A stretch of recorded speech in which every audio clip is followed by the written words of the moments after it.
had worked free for 244 years, any kind of economization. So emancipation of the Negro was really freedom to hunger. And when white Americans held the Negroes to lift himself by his own bootstraps, it's a cruel jest to say to a bootless man that he ought to lift himself out of his own bootstraps.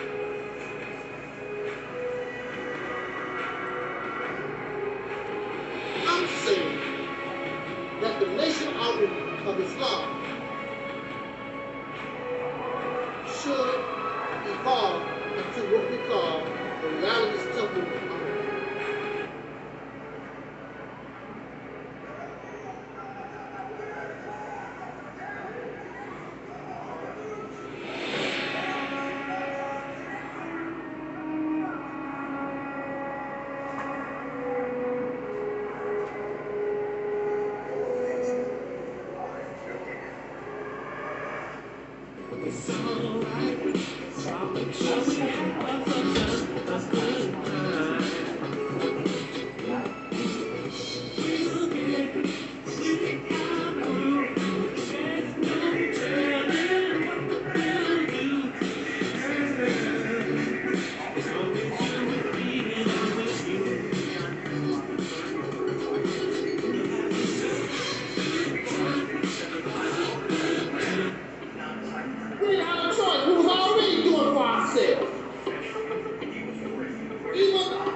I am also your soul brother.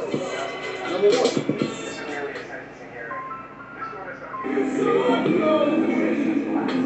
Just keep it going.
Bro, you a genius. I ain't gonna lie. This is like, bro, you was a genius. I swear. You're gonna go down like a Elijah Muhammad or a Malcolm X with this.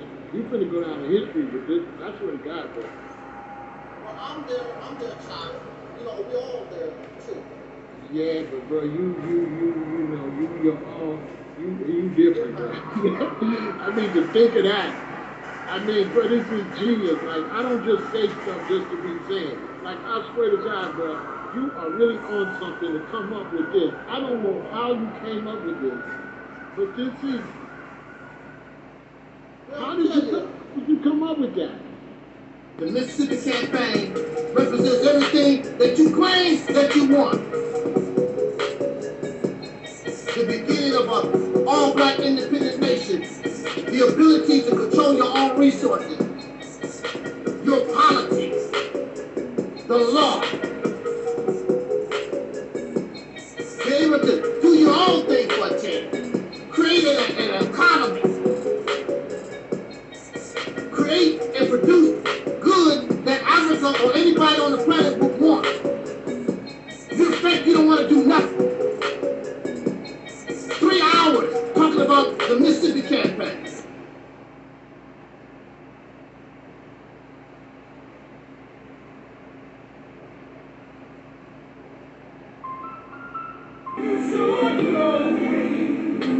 Just keep it going. Let's see, Taalik says, can you send a shout out to my platform, the Realities Temple on Earth Internet Ministry? Our theme this year is After Purge Crusade. Shout out to your platform, Taalik. All the best to you guys will continue to stretch in perspective, to stretch in what is possible, and to continue to bring healing into the space of yourself and others.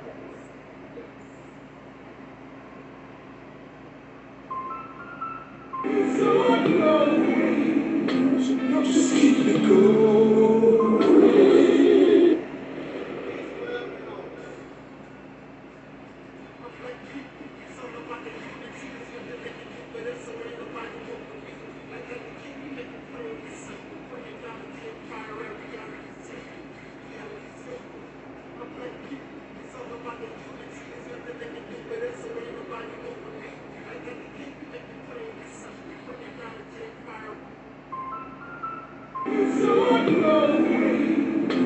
Just keep it going. And you don't realize it. You don't realize that God has been in prison. The devil was able to imprison God. So right into inside the old self, your God self has been in prison, and you have a false sense of self running rampant inside yourself. This is why you understand what I'm saying. You have to bring reality temple here on earth. Reality temple here on earth, because we have have to realize the enemy is running rampant inside this temple. And that is Brother Taalik from the Reality Temples on Earth channel. And if you get a chance to subscribe, please do subscribe to his channel. He's a good brother. You know, he's doing good work and he wants to do good constructive things. He has good information to provide. So please do check out his channel if you get a chance. My brother Angel Snub 7 at the Reality Temple. And to give props to him, because I listened to all of Angel Snub 7's videos. I think that he comes from a different angle. And there's a powerful message in a lot of the videos that he put out, and I try to catch all of them. I look at him as a free thinker and a person that's willing to challenge those of which he don't agree with or which he may think differently from, and I really respect him for that. He's challenged KBS, and he has also challenged the Black supremacy movement as well. And I have nothing against that, because that which cannot be challenged cannot stand and will not stand and will not survive the test of time. How many challenges we can withstand will determine how long we will be able to stand.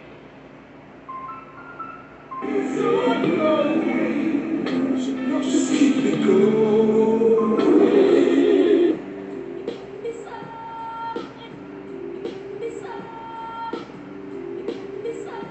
Bro, this is genius. Like, I don't just say stuff just to be saying. Like, I swear to God, bro, you are really on something to come up with this. I don't know how you came up with this, but this is... How did you come up with that? Throughout the history of the United States, the construct of racism was created specifically to oppress Black people, to try to suppress our determination to achieve liberation. Like Angela Davis said, it's built into the system. Nowadays I can't believe what's going on in front of me. I don't want to watch TV and find another casualty. I don't want to read the news. My heart's already black and blue. I'm putting on my combat boots, 'cause I got an attitude. We're like soldiers forced to fight a war. What the hell? I can't take it anymore. 'Cause for so long we've been patient, now we're done. And don't you even ask me when did I become such an angry Black woman.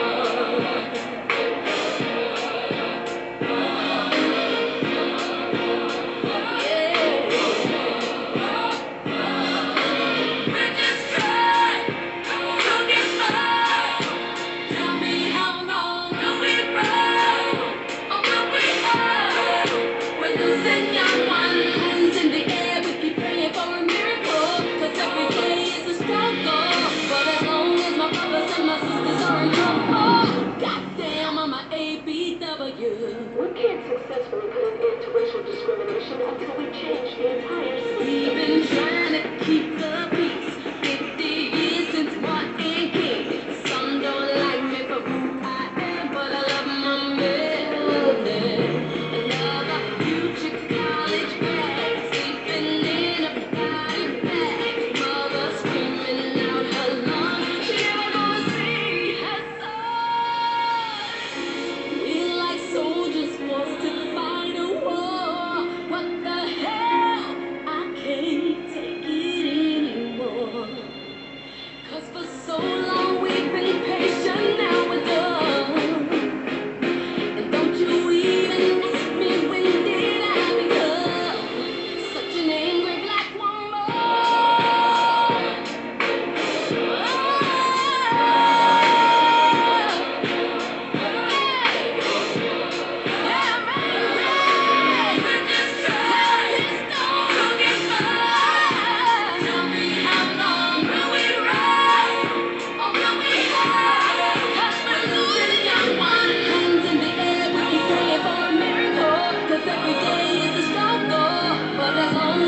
And my sisters are in trouble. You're damn right, I'm a ABW.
brothers and sisters.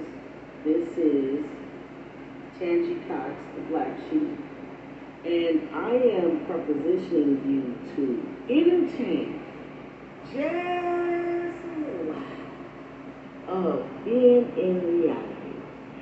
And this is gonna hurt soul sisters and brothers because a lot of us cannot accept reality. I empower you to, for 1 year, to subscribe to the reality temple on earth. And at the end of 12 months, draw your conclusion of what have you learned in that amount of time. I empower you. You will never, ever, ever think, feel, or entertain nonsense ever again, period. I would like to see my soul sisters and brothers awaken. This requires time. You need to spend about a year watching, researching, and looking. Reality Temple on Earth is life-changing, and I stand on that.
Started, ride, let's get this party started quickly.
The game begins in 3, 2, 1.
Peace forever and always, and welcome to another spontaneous broadcast of what we call the Reality's Temple on Earth Internet Ministry.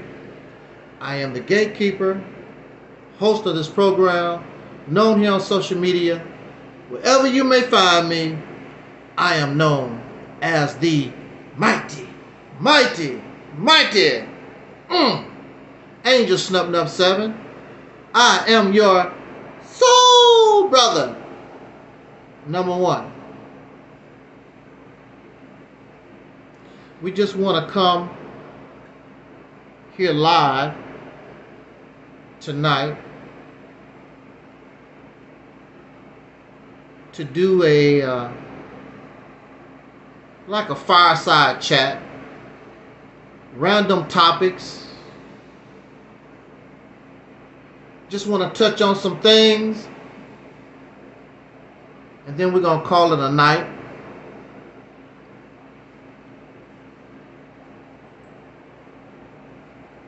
Since this is random topics,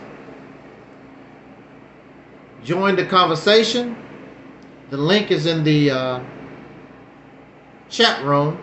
We are simulcasting on Reality's Temple on Earth Internet Ministry YouTube channel, Angel Snuff 7 YouTube channel, and Reality's Temple on Earth Internet Ministry Facebook, and its affiliates, those Facebook channels affiliated with us.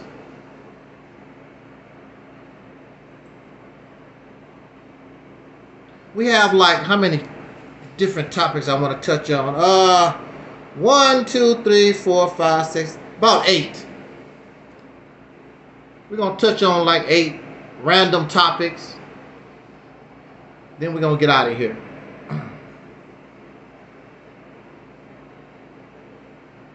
Now, it was last week. We had a special guest.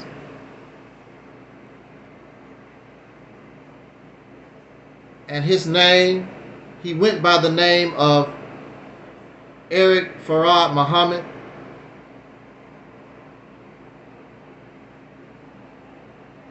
And should he want to, he can always come back to talk to us. I have no problem with that. I think that it would be a waste of time. But if he wants to, he can do so. As always, we allow and give these guests plenty of time to explain and talk about what they wish to talk about. Now, during his talk, towards the end, he made some predictions or revelations, and he told us within the week there would be, he would cause an earthquake, and he had the power to cause a snowstorm. Now, any of you that are familiar with Nation of Islam teachings, what makes me, or what raises the question, how does a subordinate have these powers? And when Wallace Farad Muhammad was here himself,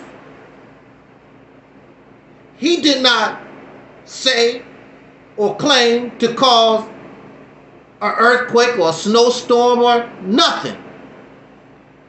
The Honorable Elijah Muhammad, who is second to Wallace Farad Muhammad, he never claimed to cause an earthquake or a snowstorm or anything. Elijah Muhammad taught that God does these things. He doesn't. It's out of his, he don't have that kind of power, but God does. But Wallace Farad, who is the God, never claimed that he caused an earthquake or a snowstorm or controlled none of these things in nature when he was among us. But here's a subordinate way down the pipeline who don't even sound like he even was a member of the Nation of Islam, claiming that he's a future assassin, because that's exactly what he's doing. He's saying that Elijah Muhammad said in the future there will be some assassins, some killers. They would kill in the name of the messenger. They would kill, they would murder, they would assassin in the name of the messenger. And his number would be 7. And this subordinate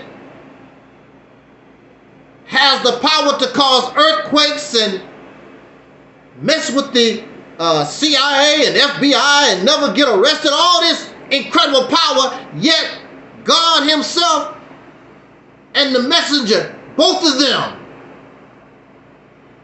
never made such claims. Wallace Farad Muhammad did jail time. Elijah Muhammad did jail time. And this man has charges pending. You have all this power and you have charges pending. It does not make any sense. But in the mind of those who get caught up in insanity, they will always find a reason to make what is illogical, which is unreasonable, reasonable, and the illogical logical. It does not make any difference what evidence you present. It does not matter what you say. They're going to believe. So for me, it's a waste of my time when you see that somebody is going to believe whatever it is they believe, whether it's in Jesus or Muhammad or Yahweh, Yashara, or whatever, I'm an African, whatever these things these folks believe in, they're going to believe. There's nothing that you can say. And they will murder you. They will strike out because you don't believe what they say.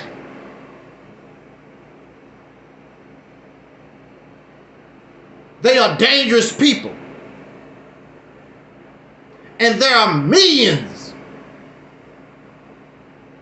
But only a few will actually commit murder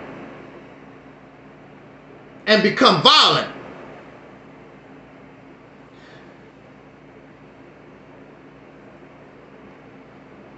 So if you do a simple Google search,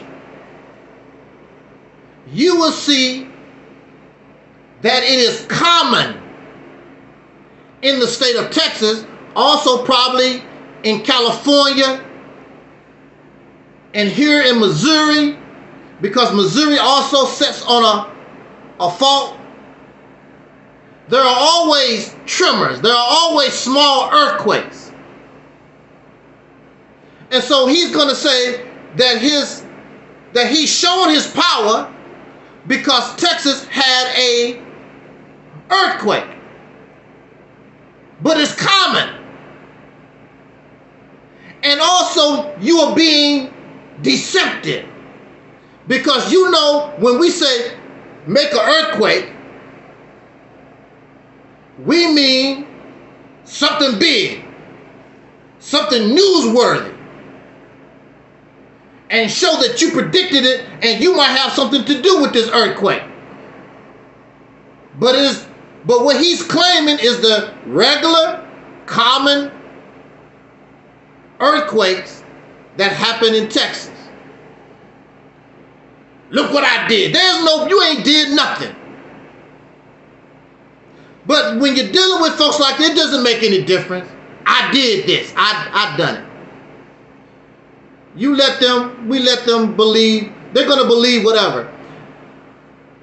Now, there has been no snowstorm in the middle of summer.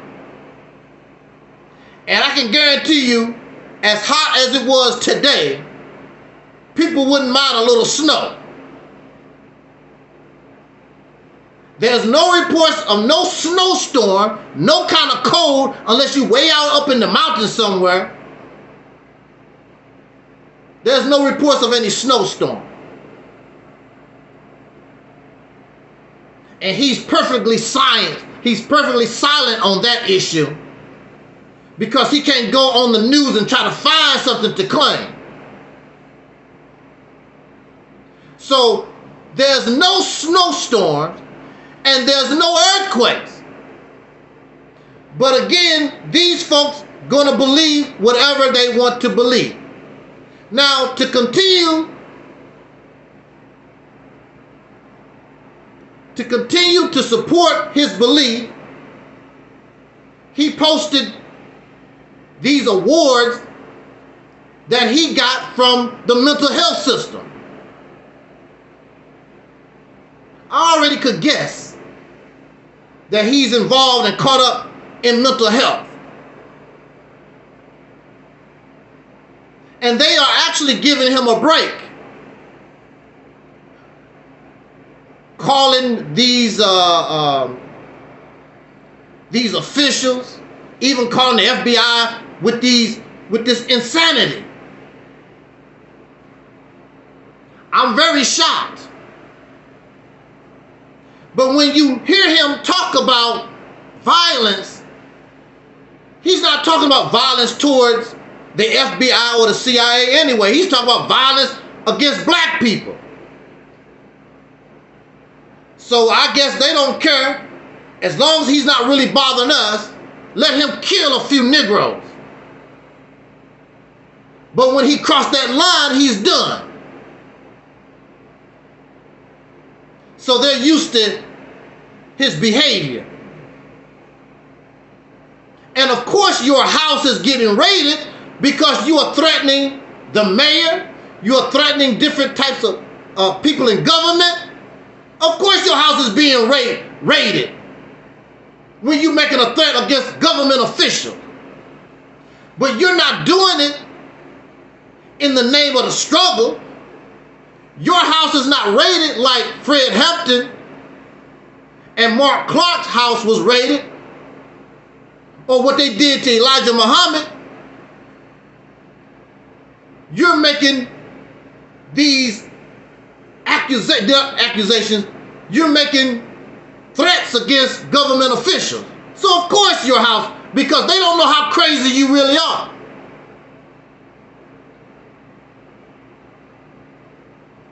And then that Saturday, one of his friends actually called me from London, England, talking just as crazy, just as wacky. And the only thing I hear is criminal behavior. Smoking weed, drugs, and white women. That's what's coming out of the mouth of this one of his pals from London, England. White women, drugs, liquor. They're doing nothing as far as the struggle is concerned.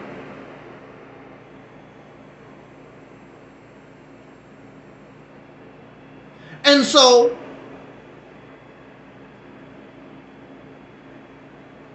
it's sad, but our people, humanity itself, so many millions are bogged down in acceptable insanity. These religious and spiritual beliefs that you did not get from God, you got it from a man. You discover nothing. you was taught this and you believe that. And then when you're dealing with an unstable mind, then this teaching, this belief, feeds the insanity. And then he goes on to say, because he wants to feel like a big shot, he's close to Elijah Muhammad, he's close to his father is God himself, Wallace Farad Muhammad, and he wants to be a big shot. He is in the divine role. I'm the chosen.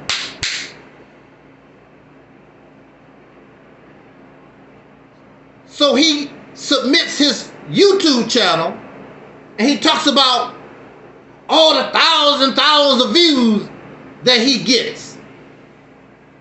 But when you go to his YouTube channel, which was uploaded in 2013, it has like 23,500 views since 2013. This is 2024. But he said, I don't need to lie. I get hundreds and thousands of views. Now, he did not say like me. I could sort of make a claim like that because I've had 100 channels taken down. And I can say I've had 300,000 views or more. I could make a claim like that. But when you have only one YouTube channel and it clearly says 23,000 views, 23,000 views is nothing close to 300,000. But we need to, and maybe he'll come up with some other, I'm talking about Facebook and other stuff, whatever. Yeah. No matter what you show people, they're going to believe it. So he's a perfect example. No matter what you show, no matter what you say, they're going to believe that insanity. There's no logic to the mind. They don't care nothing about common sense. They don't care nothing about reason. They're not analytical. They believe this. I want to be special. I'm the chosen. God chose me. Most folks don't say God chose me, but when you're dealing with these individuals and they are connected to the divine and God chose me, the potential that they can become physically dangerous, the probability is high. Because he said and he told us, I'm the chosen one, I'm the 7. It's amazing how this number 7 keeps popping up and stuff. The number 7. I was taught that 7 simply means the genesis or the beginning. Not I'm a murderer, I'm an assassin, I'm a killer. It just means I represent something new, starting all over again. 7, I'm the beginning.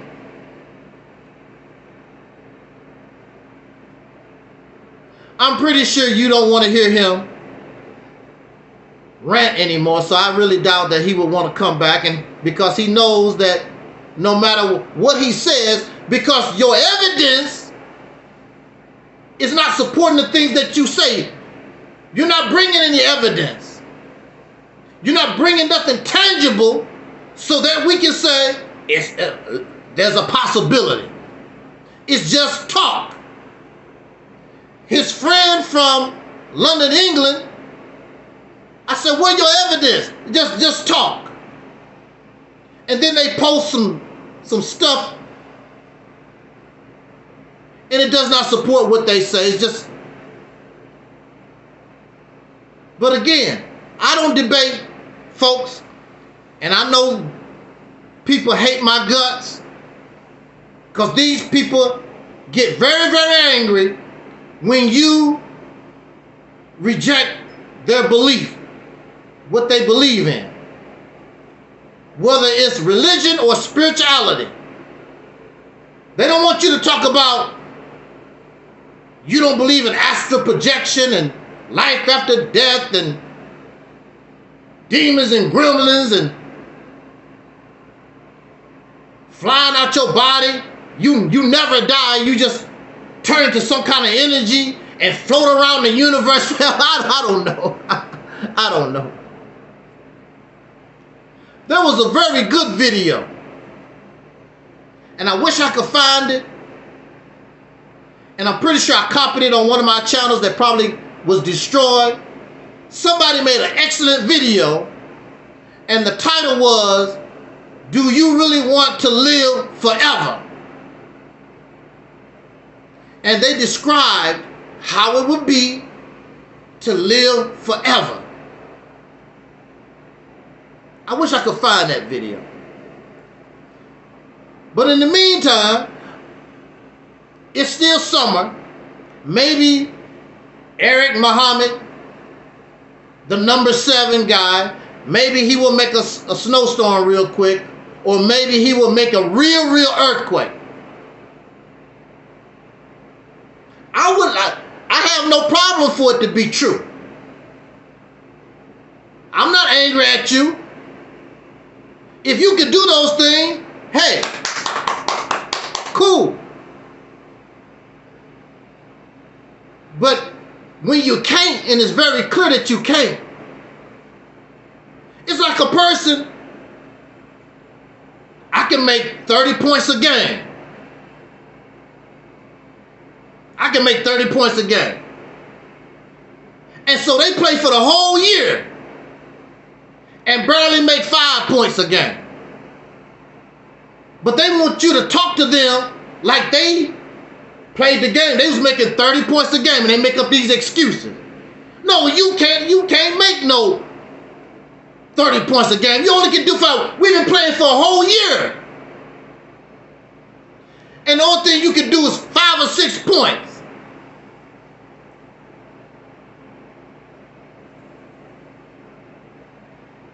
Come on, let's get real. If I can make an earthquake, I would do it right now live. Here comes the earthquake. I have the power. Give me 5-10 minutes. I got an earthquake coming. When you really can do something. When you really can do something, you don't have to try to make excuses. You get the job done. And so now, this is my last month to live. Now he says that August is the last month for me to live, and Brother Khalil, because we pissed him off, because we asked too many questions, and we don't believe what he's talking about. So I want to say goodbye to everybody, because this might be, hey, might be my last month to live. Because God says so. A subordinate has the power to kill me, but God himself can't. And Khalil, this is his last month also. Brother Khalil, it was nice knowing you, brother. We got in trouble with God. We won't be here in September. This is our last month to live. Now, 4 years ago, cancer did not kill me. And I asked my Soul Liberation Day talk. I asked God, if I'm doing something wrong and I am a detriment to this people, I want you to kill me. So who are you to tell me I'm going to die in August when I asked to die? I asked to be killed 3-4 years ago. I asked God, don't let me do Soul Liberation Day. Don't let me talk to the people no more. Move me out the way. Send me to the worms. And here I am. 4 years. Because apparently God wants me to talk. Apparently your God approved that I live. So if your God proved that I live and I asked your God to kill me, but God decided I'm going to let you live, who the hell are you to tell God that I'm going to die in August of 2024? And you're a subordinate. Because according to religious teaching, nothing happens without God's approval. So if I was even allowed to create this platform called the Reality's Temple on Earth, then it has the blessing of God. Just like the devil exists by permission of the God. For whatever reason. You said that God created everything, and it even says in the scriptures, God says, I create good and I create evil. I create both. But God's supposed to be good. How can evil come from a God that's good? Why would a good God, a peace-loving God, why would they want to bring into existence an enemy to themselves, an enemy to the life that they put on this earth? It makes no sense.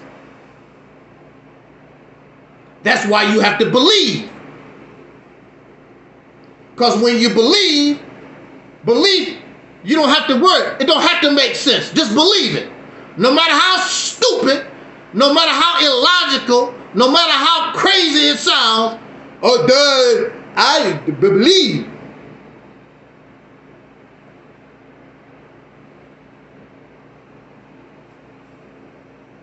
Then, of course, the ever famous, our ancestors, they was crazy. Why do people always say, well, the ancestors believed in God?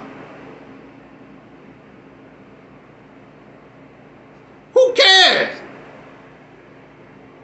Ancient people, the ancestors, they also believed in human sacrifice, drinking blood, all these kind of crazy rituals. We don't really know what a lot of them did. Why you want to copy them?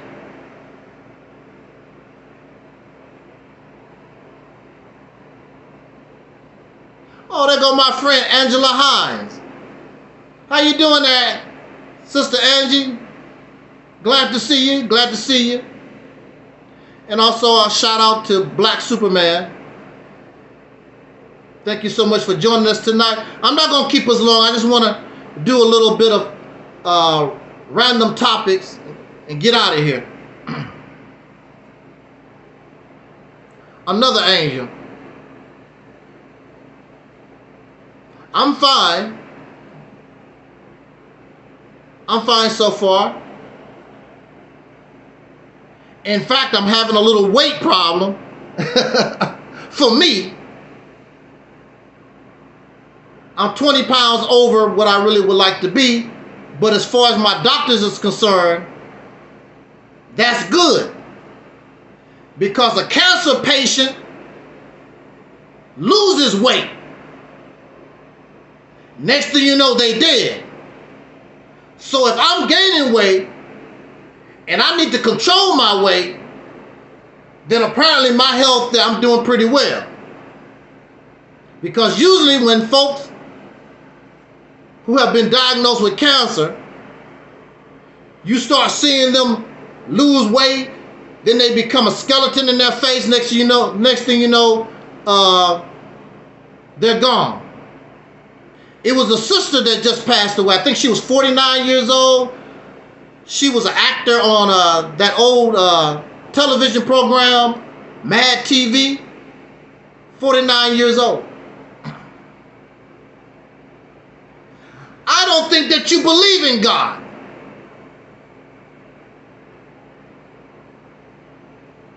Because Because if you believed in God and God approves everything, that means God approved me.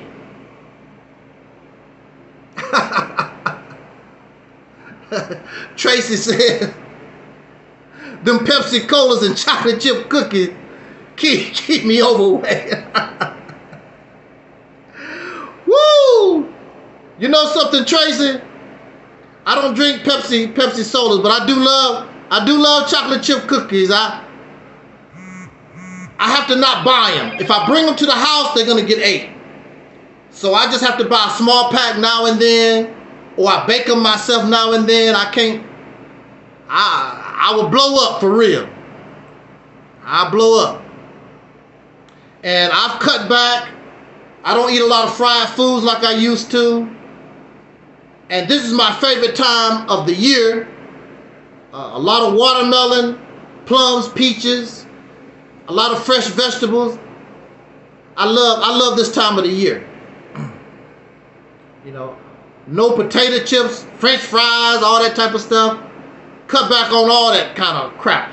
And that's what's amazing is I still get, how can you eat watermelon every day for weeks and you do a lot of, you know, urinating because it's watermelon, but you still gaining this weight? I don't understand it. I don't care. I'm not going to trip off of it. And I go on my walks, I run, but this weight, I guess it's just the old age spread, they say.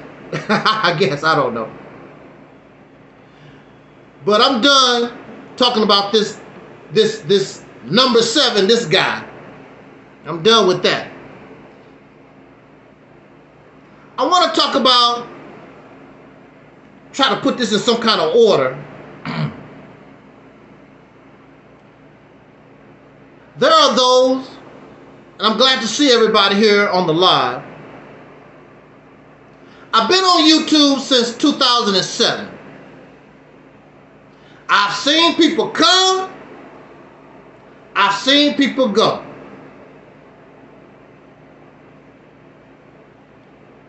No big deal. I don't know why there are some folks, because they get angry, they get mad, upset, or whatever. I don't know why they believe that the soul train won't keep rolling. Especially when you didn't do nothing for me anyway. You don't do nothing for me, so you're just a listener. I'm just your entertainment. I don't want to be an entertainer, but I'm just your entertainment. So they get angry, they get upset, and they leave and get mad or whatever, and they go around and they try to slander your name. Who knows how many times I've been through this since 2007. The people here now was not here in 2007 or 2008 or whatever. Very few. Very few can go back to 2007, 2009. When I left the Nation of Islam,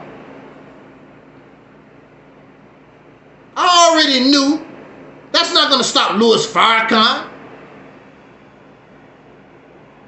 I know that Louis Farrakhan is going to keep rolling, but you're going to roll without me. I'm not going to give you free labor. I'm not going to give you free money. I'm done. Now for me, because I helped Louis Farrakhan for almost 9 years, I earned the right, because I helped him for 9 years. So I earned the right to say whatever the hell. It don't have nothing to do with jealousy, has nothing to do with hate. I earned the right to say whatever the hell I want to say, because I got 9 years. All these new suckers, if it wasn't for people like me, you wouldn't have nothing. Because I was doing the work, I was sacrificing. So you could be an insane clown like I was. Taken advantage of like I was. Now you happy to be Farrakhan's slave. But when you sit back and you ain't done nothing for nobody, and you have the nerve to get angry and upset over something, I'm just your entertainment. What the hell you getting angry at me for? The same way you subscribe, the same way you can unsubscribe. I won't even miss you. Been doing this since 2007. So what? Now the hypocritical thing that gets me, there's people that come to your channel or support Operation Exodus, Mississippi, Angel Snuff 7 is this, but come on my channel and cheerlead, and you really don't give a damn about Operation Exodus. You really don't give a damn about nothing like that. I don't understand it.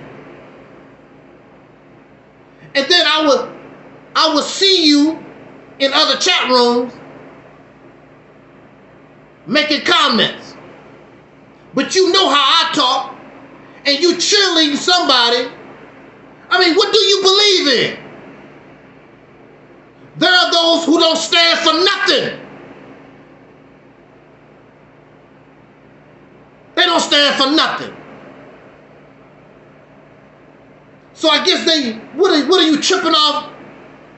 Somebody giving you some kind of attention because you cheerleading for them. I don't need you to cheerlead for me. Since I've had my channels, nobody cheerlead, nobody defend me in these scrapes. People usually just sit back in the cut because they know I can handle it myself. I don't need your help like that.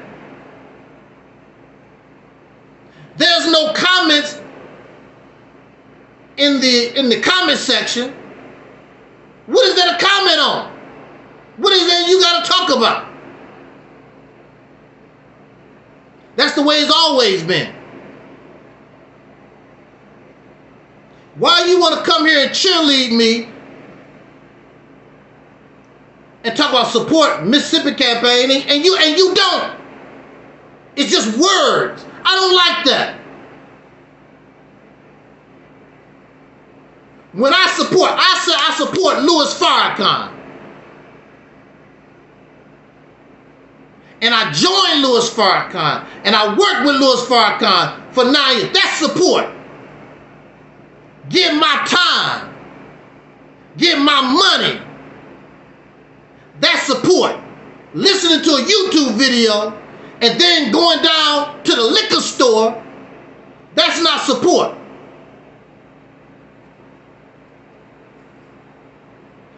Stop being hypocritical.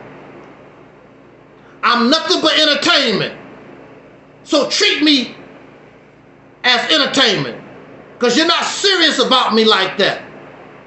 I'm just somebody who you like to hear talk. And then you want me to get into some beefs because you like that drama. You like arguing and bickering and debating. That's entertainment for you. You like that. You're not serious about nothing. But let me tell you something.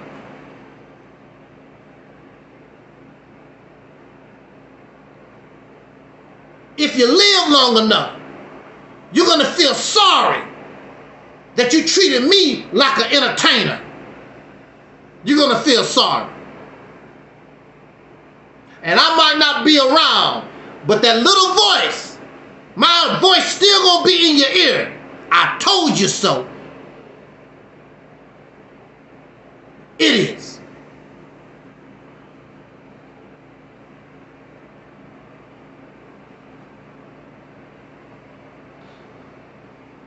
So, I'm looking at the people themselves. Black folks is at their best. This is election year. This election year, and black folks, y'all, we really get into it, election year.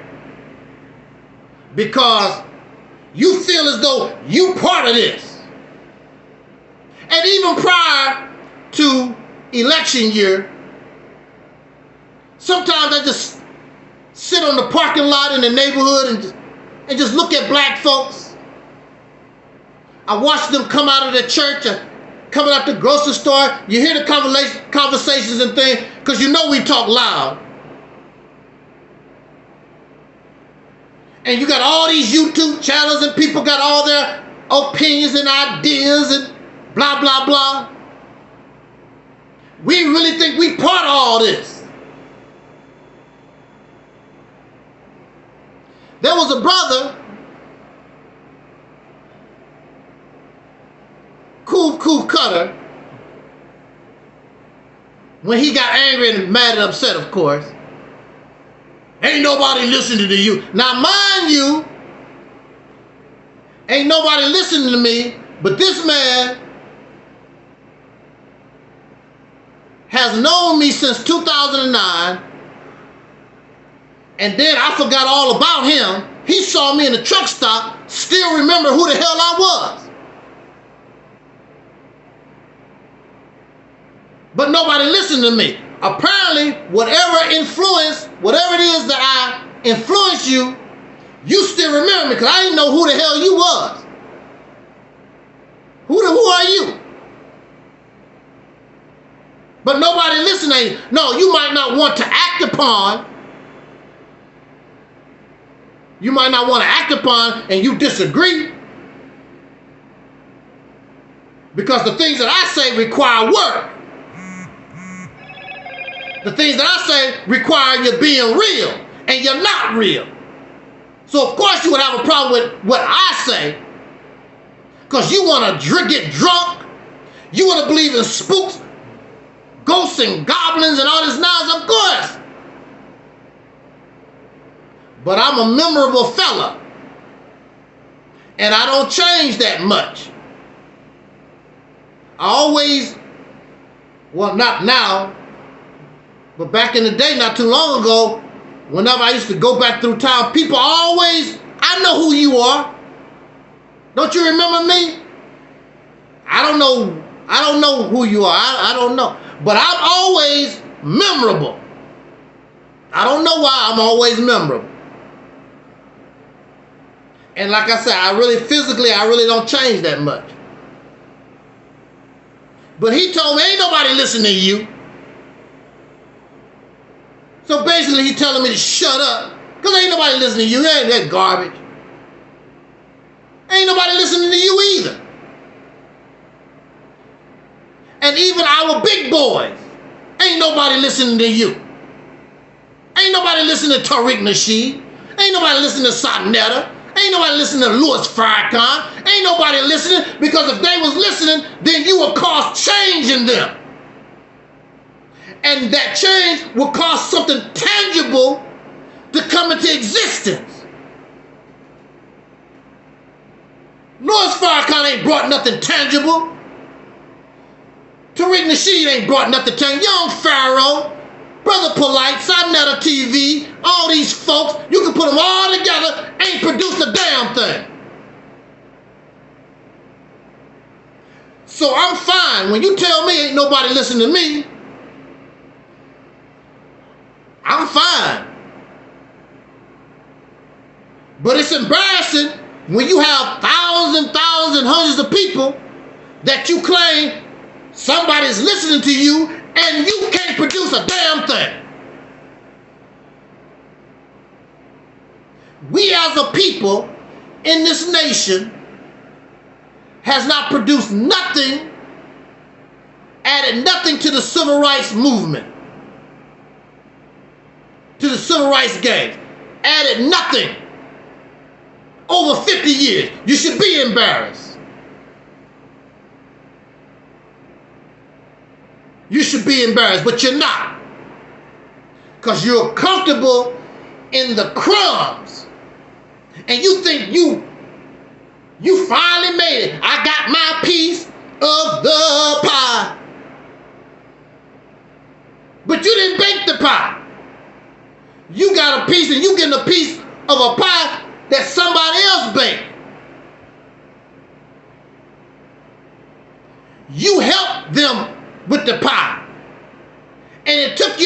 300 years to get a piece of pie. How embarrassing. And you didn't teach your children a damn thing. The seriousness of your situation. Now they're comfortable with a piece instead of I want to make my own pie. No, you asked me for a piece of my pie. I done ate your nasty ass pie. I can bake and make my own pie. They should be asking you for a piece of your pie.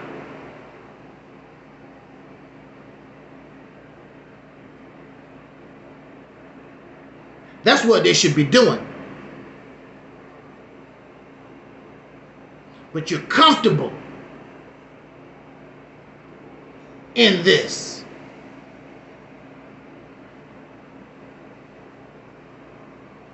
So it's easy for you to go all over YouTube, listen to all the different confusion. I like so-and-so, I like blah, blah, blah, blah. A confused mind because you don't stand for nothing.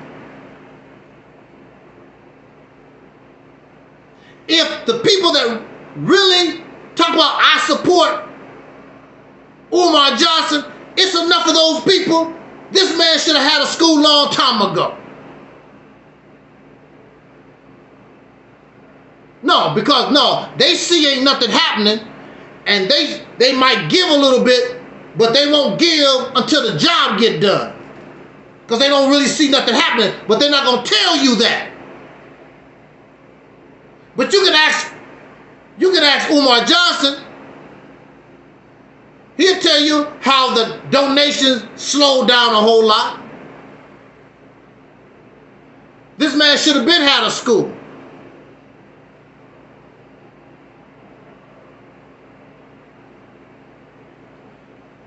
Because you support him. No, Umar Johnson is an entertainer. Louis Farrakhan, all of us out here is entertainment. We're entertainers because you're not suffering like they did in the 1950s, 1930s. They couldn't take it no more. Our people was getting lynched. Our people was suffering every day. They was living under Jim Crow, under the threat of death every day. You don't live that way.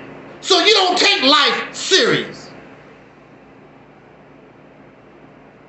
So they had no choice but to rise. But you live comfortable. And you pretend like you're like Dr. King or Malcolm and our people back in the 19th. You pretend. But you're not real. Because you're comfortable with your degree. You're comfortable with the scraps. You're comfortable with the little. You're comfortable being the Pharaoh Mandingo slave that you are in this nation. You're comfortable. And you're not really willing to fight to get really what's yours. So you got to go and march like Tariq Nasheed took his people. We got to go up here and march. And they don't even pay attention to that no more. Now, if you want to march, you can march for our sister that was just murdered, Sonia Massey. Is that how you pronounce it, Massey? Of course she's black. Wow.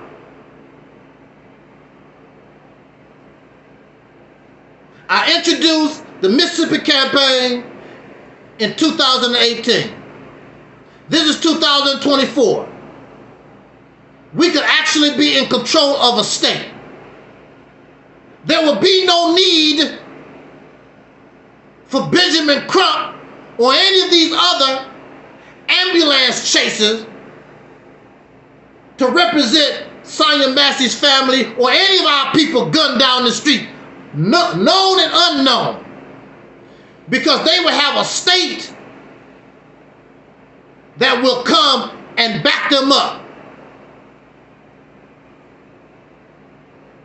The only thing that he can do is get the family a little bit of, no, we want justice.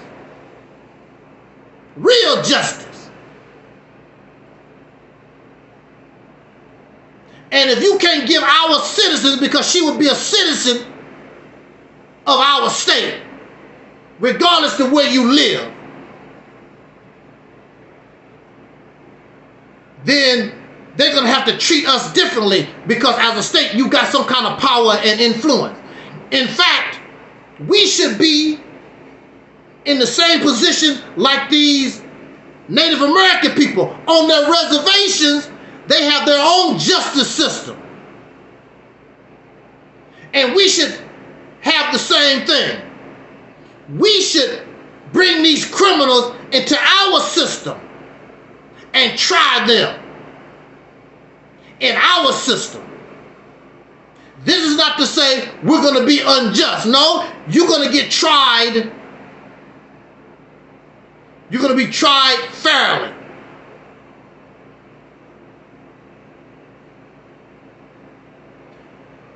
But we are the ones that should be able to do that. Then we cry when these killers, when these murderers get off. Well, what you expect? You don't control nothing. You don't run nothing. What was the last words of Sister Sonia Massey? I rebuke you in the name of Jesus. And almost as soon as she said that, that wicked man shot her in the head. Why couldn't you shoot the pot with the hot water? Why you couldn't shoot that? Shoot her in the leg. Why you had to shoot her in the head? Look how far away he was. There's no way that water, even if she threw it, there's no way the water could reach him like that. He already had his gun pointed out. He already had the upper hand.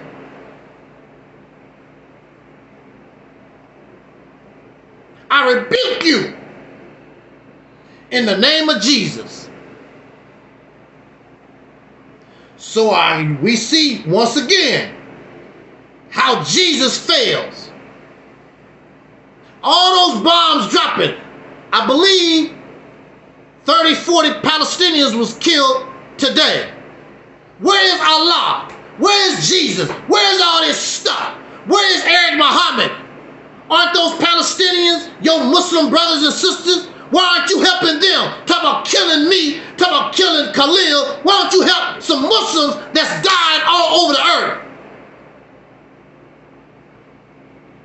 It don't make any sense. Now, you can kill me, and you can kill Khalil, but you can't kill the FBI. Going back to this guy that talking about he got all this power of God. He can kill me, he can kill Khalil, but he can't kill the FBI, the CIA. He can't blow up. I'm not gonna say that. Might mess around. The White House might say, hey, somebody's making a threat. You know how these folk, they know how to make up stuff. Hey, this guy with this YouTube channel, 10 subscribers and 10 views, made a threat against the White House.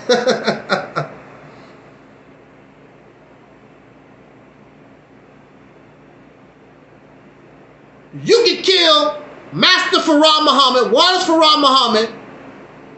The teachings is he came to North America and he was willing to walk, to climb a mountain 40 miles high just to save one black person. But you want to kill him.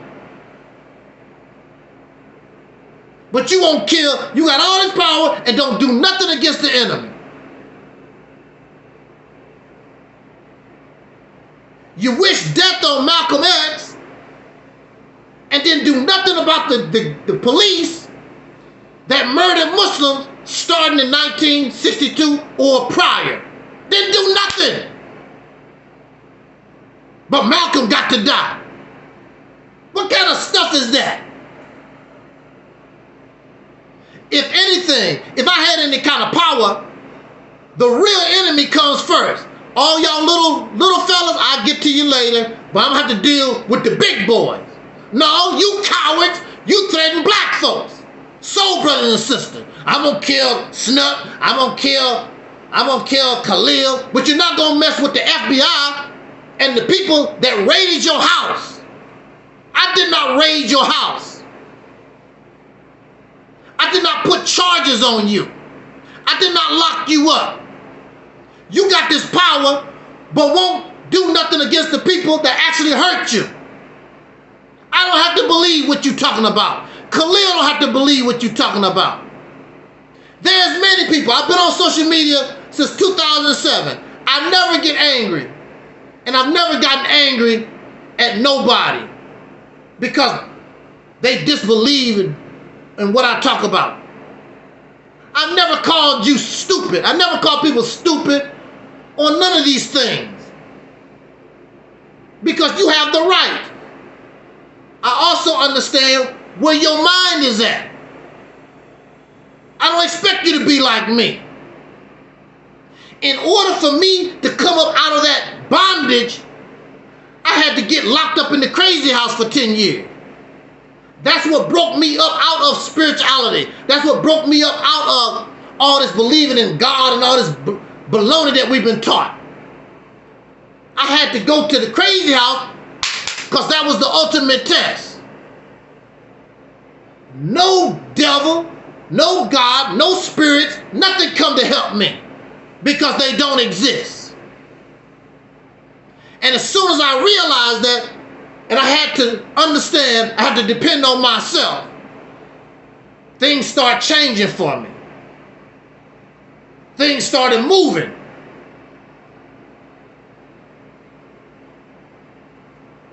Because those things have no power, and Eric Muhammad don't have no power.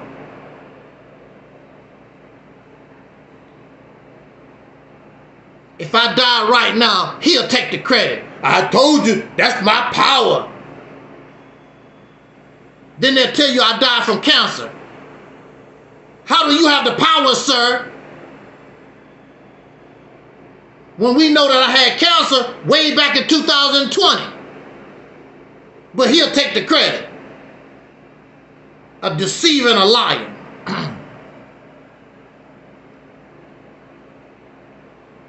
Now, here's the chance. There's a lot of people, a lot of black men, there's a lot of pro-black, blackity black.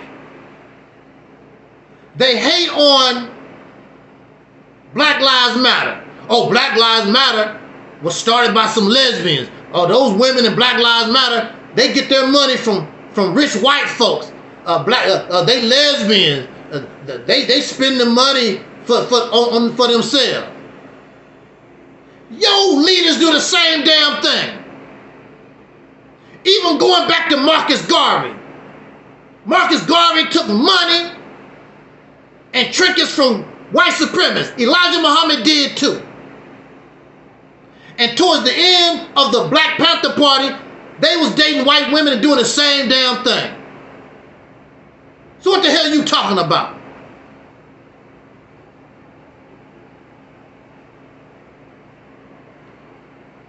These haters. Well, here's your opportunity. Because now we have a new victim, a woman, Sonya Massey. Since you're better and you're smarter and can do things better than Black Lives Matter, here's your opportunity. You can use Sonya Massey. Now, let's see what you can do. What you gonna change? What you gonna do? Nothing. You hating on these women. These women took Black Lives Matter and took it international around them. Even had white folks.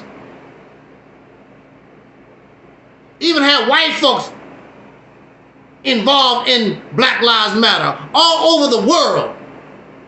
You just a bunch of haters. If you know better and you smarter, here's your opportunity. Let's do it. You ain't gonna do nothing. I hate haters. And why shouldn't you take money from white folks? They take money from us every damn day. I hate hearing that garbage. Umar Johnson, I want a black school. I ain't taking no money. They take money from us every day.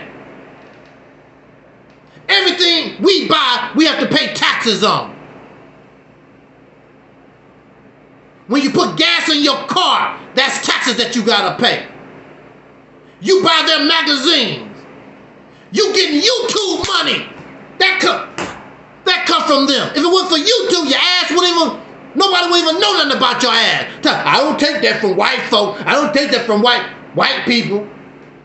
That's the most stupidest, dumbest ass thing I ever heard in my life.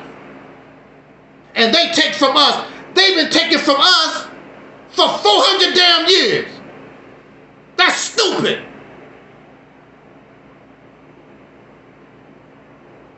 You can take from them just like they took from us. And we all take from each other all over the earth.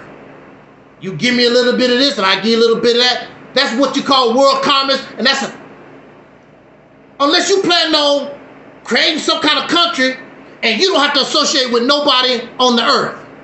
But you want to associate, you tell me you want to be African.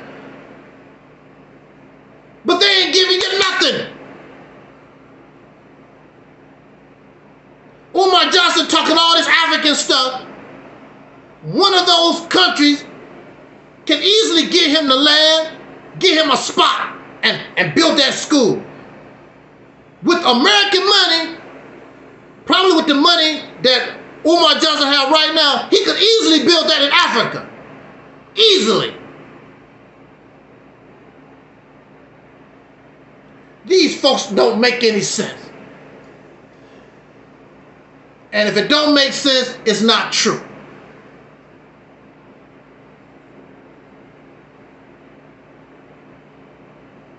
So we go on. These guys not going to do anything.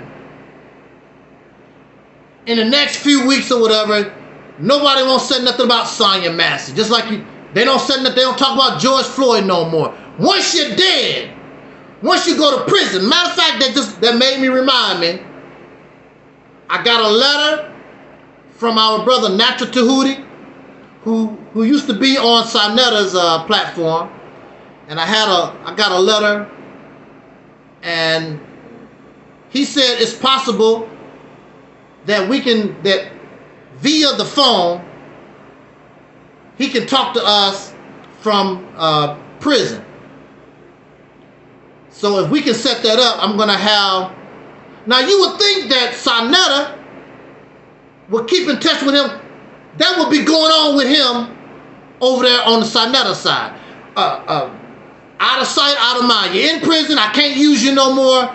Boom. You can't go to debate. You're in prison. Blah blah blah. I treat Natural Tahuti like a brother because he was kind to me.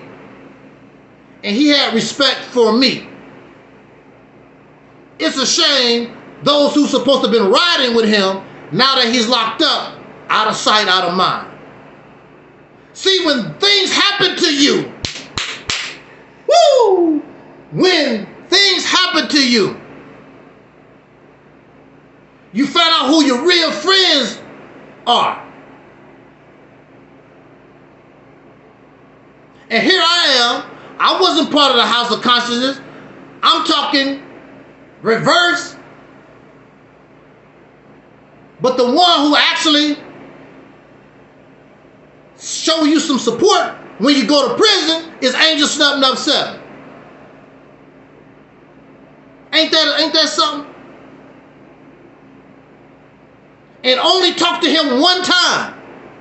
It's not like we talk every week or every month or something like that. Only talk one time. But I remember when I talked to him, I said, you might not know who I am. He said, yes, we do. I know who you are. And we had a good conversation. I don't forget people that's kind to me. I don't forget people who treat me with respect. I will always think about you, and I will give you that respect back. I will be in your corner. He believes that the black woman is God. I don't believe in God at all. But that's my brother.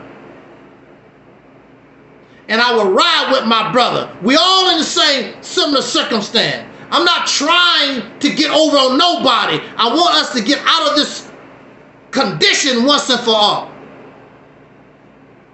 The reality is, these people are for themselves. If we actually got out of the situation, what they gonna do?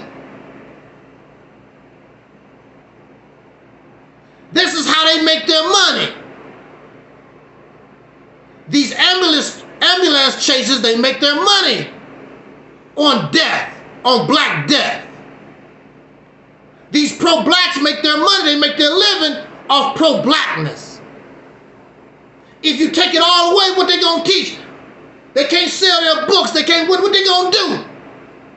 So they gotta keep it going. They can't solve the problem.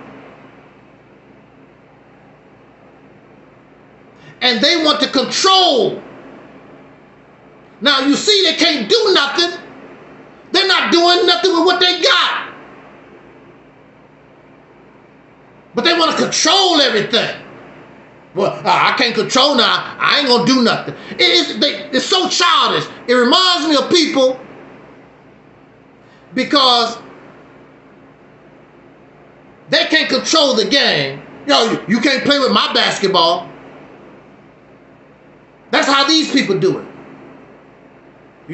I can't control it. I can't play with my basketball. They childish.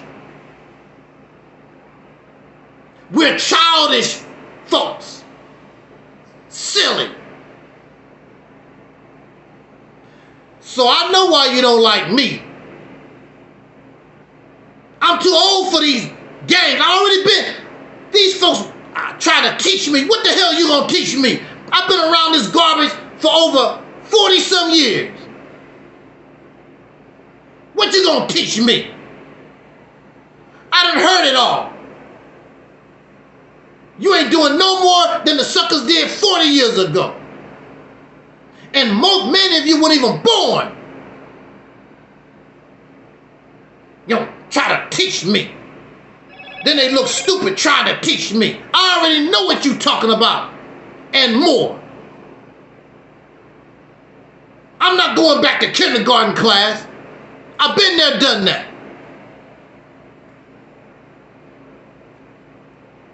So we have this Caucasian chief of this police department in the Sonia Massey case. And he's pretending, well, they fired the police officer that killed her, that murdered her. He's trying to apologize like, I wish this didn't happen, blah, blah, blah. This is the reality. See, this is the reality, sir. Now this guy, he has DUIs. He also has insubordination problems in the police department, in other law enforcement. He has a history of messing up. How the hell did he become a police officer?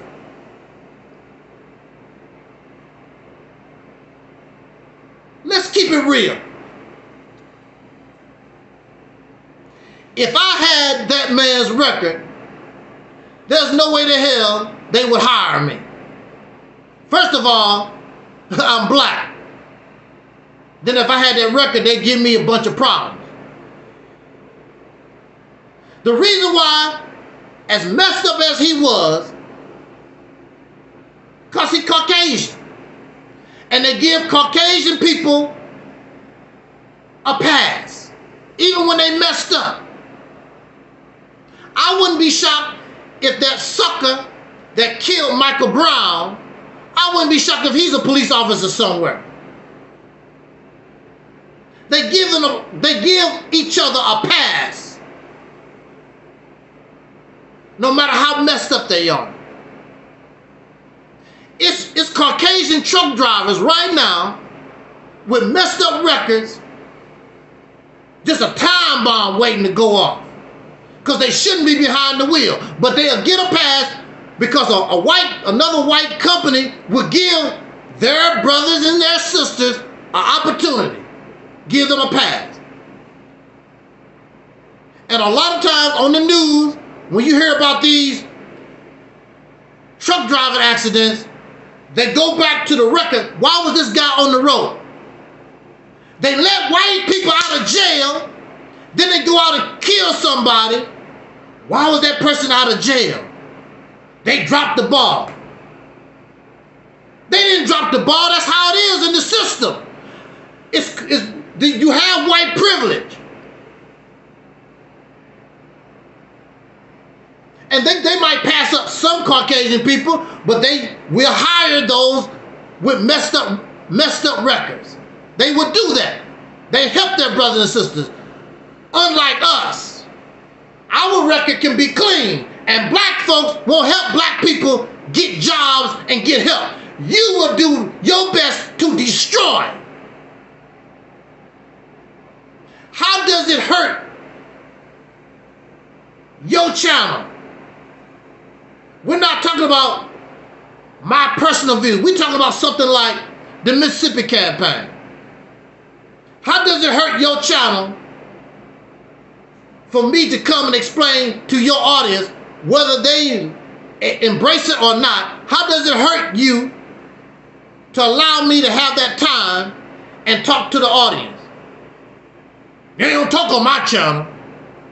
It's all about me, me. Can I put an article about the Mississippi campaign in the Final Call newspaper? They're not going to do that. I already know. That's why they even try. You don't like Minister Farrakhan? What they got to do with anything? I don't have to like Minister Farrakhan. I don't have to like the publisher of the St. Louis Post-Dispatch to put an article in. What they have to do with anything? I thought the paper was supposed to represent the people. I'm the people, right? I'm not challenging your religion. I'm not challenging your faith. I'm talking about a political movement. No different than what's going on right now. Republicans and Democrats, blah, blah, blah.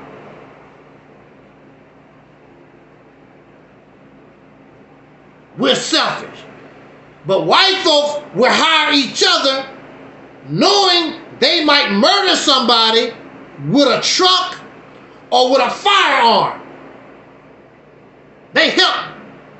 Whether they strangers or family, they help each other like that.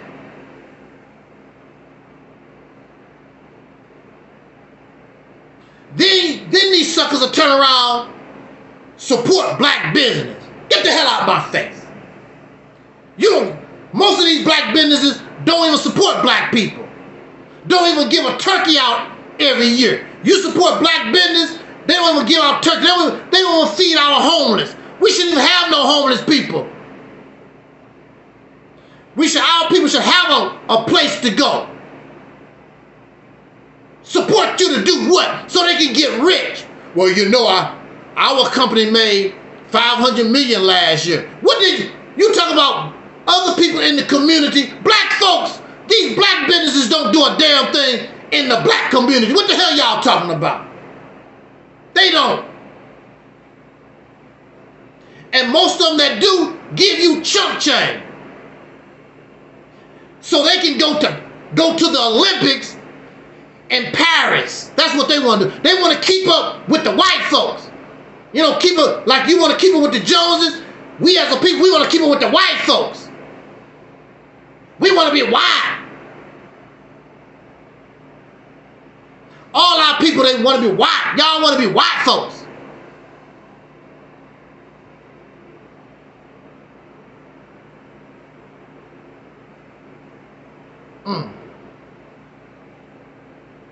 But that's the reality.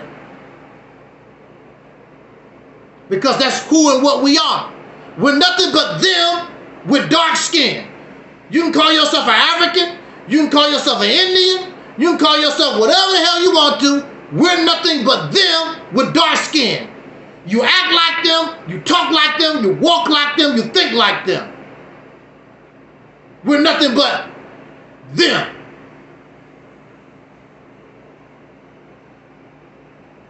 You can fool yourself, but you can't fool reality. And wherever you go on the earth, they're going to call you an American. They're going to call you a white man, because that's what you are.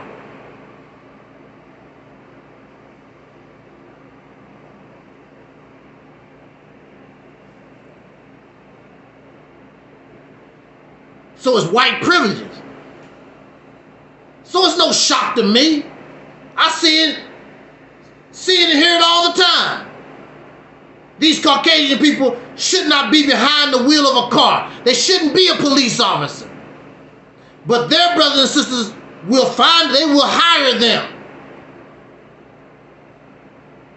That's why, sir, if you be truthful, you didn't give a damn because he white.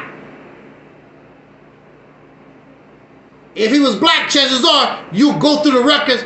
Well, you did this. I don't think that you would fit in with our, with our organization. But you white. Come on, boy. And they knew it. They knew what they had. He won't resign. I've been here for 40 years. I try to be good to the people. All the people here. I've been elected sheriff for 40 years here. Whatever he was talking about. Yeah. Fake ass folks. Fake ass people. Then something happens to expose them. Like black folks, something always happened to us. We get a reality check. It don't change nothing. We still gonna be the nigger. We still gonna be the lovely Negro we are, regardless we just feel embarrassed for a few minutes. Like Oprah, when they thought she was a shoplifter over there in one of them countries.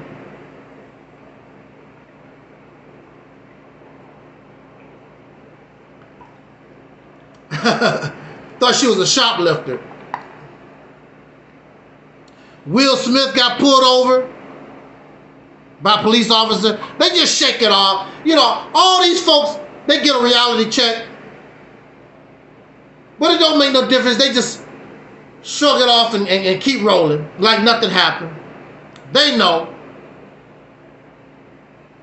And so here we are, election year. I'm going to vote for Trump. I'm going to vote for Harris or whatever. We all know the Electoral College chooses the president. The popular vote does not count. What's his name? A few years ago, he won the popular vote. But George Bush Jr. won the Electoral College. Matter of fact, I believe that Hillary Clinton won the popular vote, but so-and-so, whoever, I forgot who she was up against, they won. The Electoral College chooses the president, not you.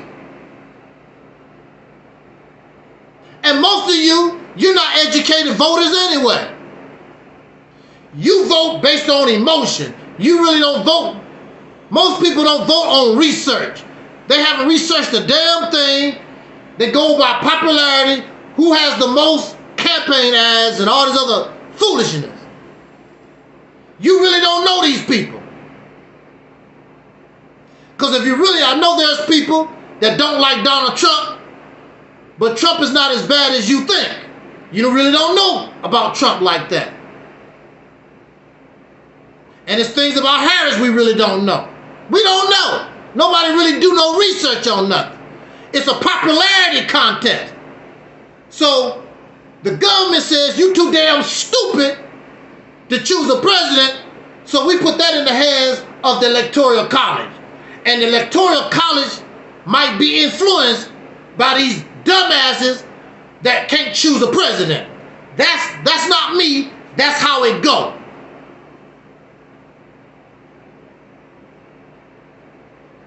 The Electoral College chooses the president. You feel as though you're part of something. You go to these rallies, you listen to these speeches, and your vote, all this vote don't mean a damn thing. You're not part of the Electoral College.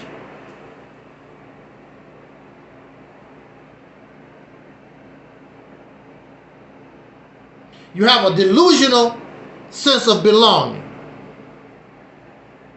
Now, with all this going on, you would think that Louis Farrakhan would be saying something about the election. He would be saying something about the Sonia Massey case. Now, to my knowledge, I haven't heard the Nation of Islam really for the last few months, really after Xavier's Day, really don't hear too much about the Nation of Islam. I don't really see any videos from, I haven't seen nothing from Wesley Muhammad, Nuri Muhammad. I know Brother Ben, he keeps putting these, rebroadcast Farrakhan's messages. He trying to get rich. He's a capitalist, trying to scam people out of, running this Ponzi scheme crap so he can make money to buy his mama another house. That's all he interested in. But you really don't hear nothing about Farrakhan like that. Well, the reality is he's a sickly old man, and he's probably so out of it he can't do it.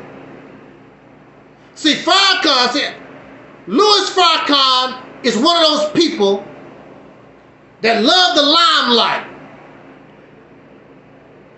If you don't see them in the public, they love people clapping and praising.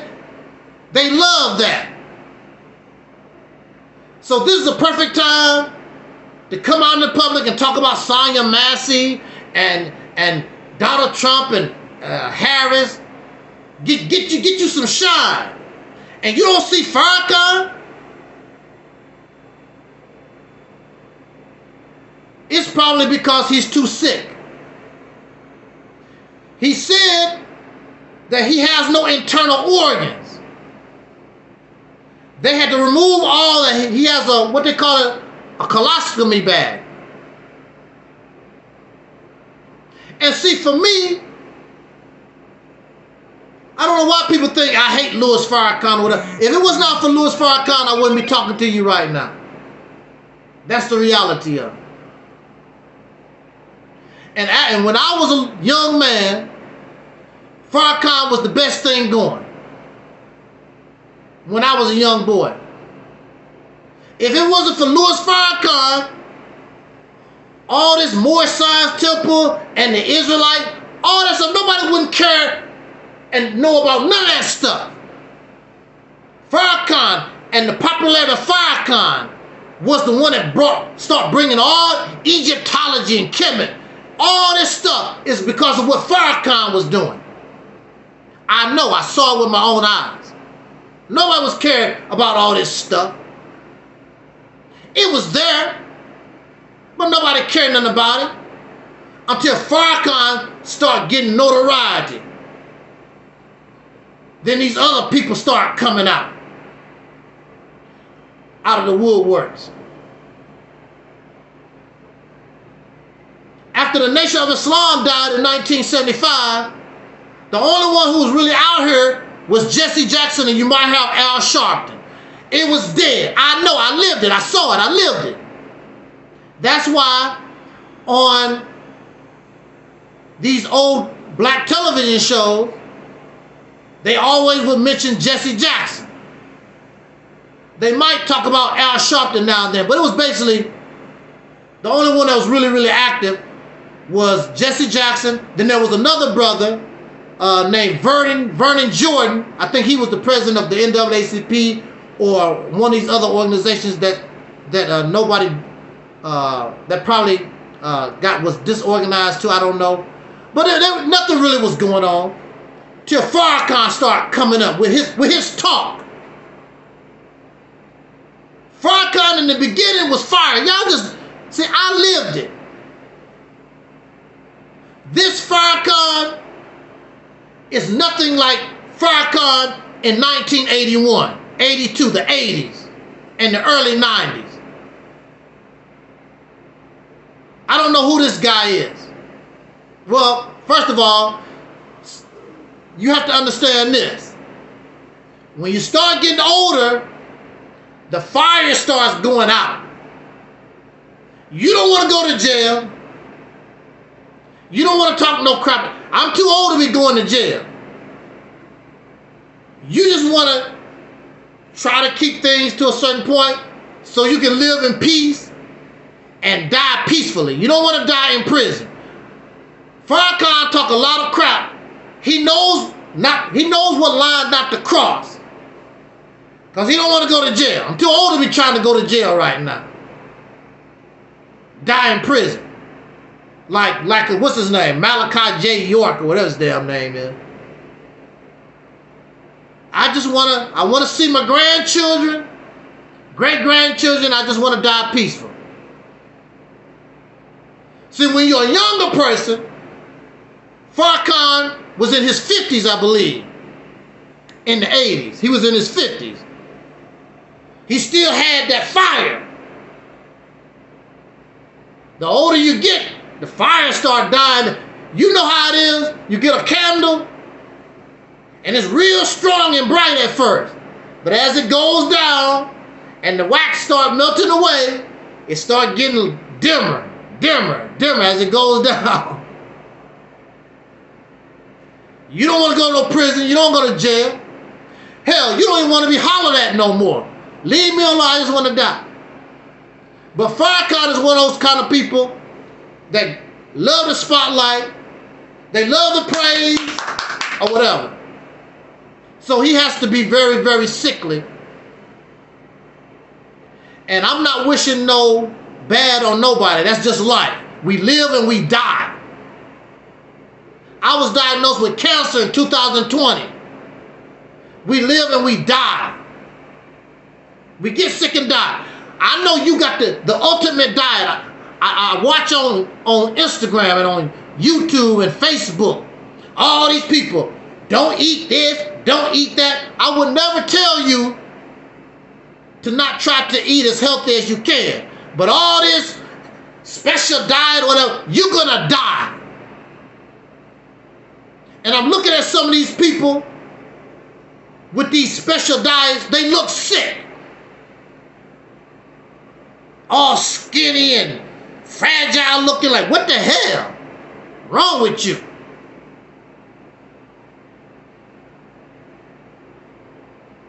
And there's no big group. They always talk about these diets.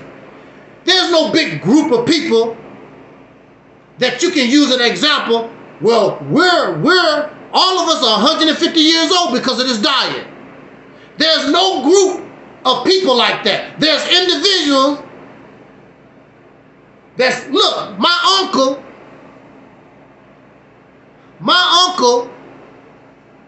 he ate out of trash cans. And he drank liquor every day. He ate lots of pork. He didn't start getting sick until he got older. And he outlived everybody that had an insurance policy on him. And he almost was 90 years old.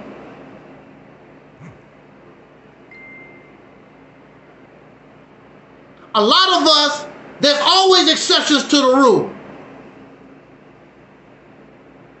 Like when I raise guppy fish, the average guppy fish live from 60, I think, to 90 days or something like that. They really don't live long. That's why they breed the way they do. But then I had a guppy that lived a whole year. I'm like, wow. There's always going to be exceptions to the rule. There's going to be one person or two or three that might live to be 120, 130. Who knows? But we're going to die because human beings have a lifespan. You can drink all the green water you want to, all the alkaline water you want to, eat all the watermelon juice and exercise.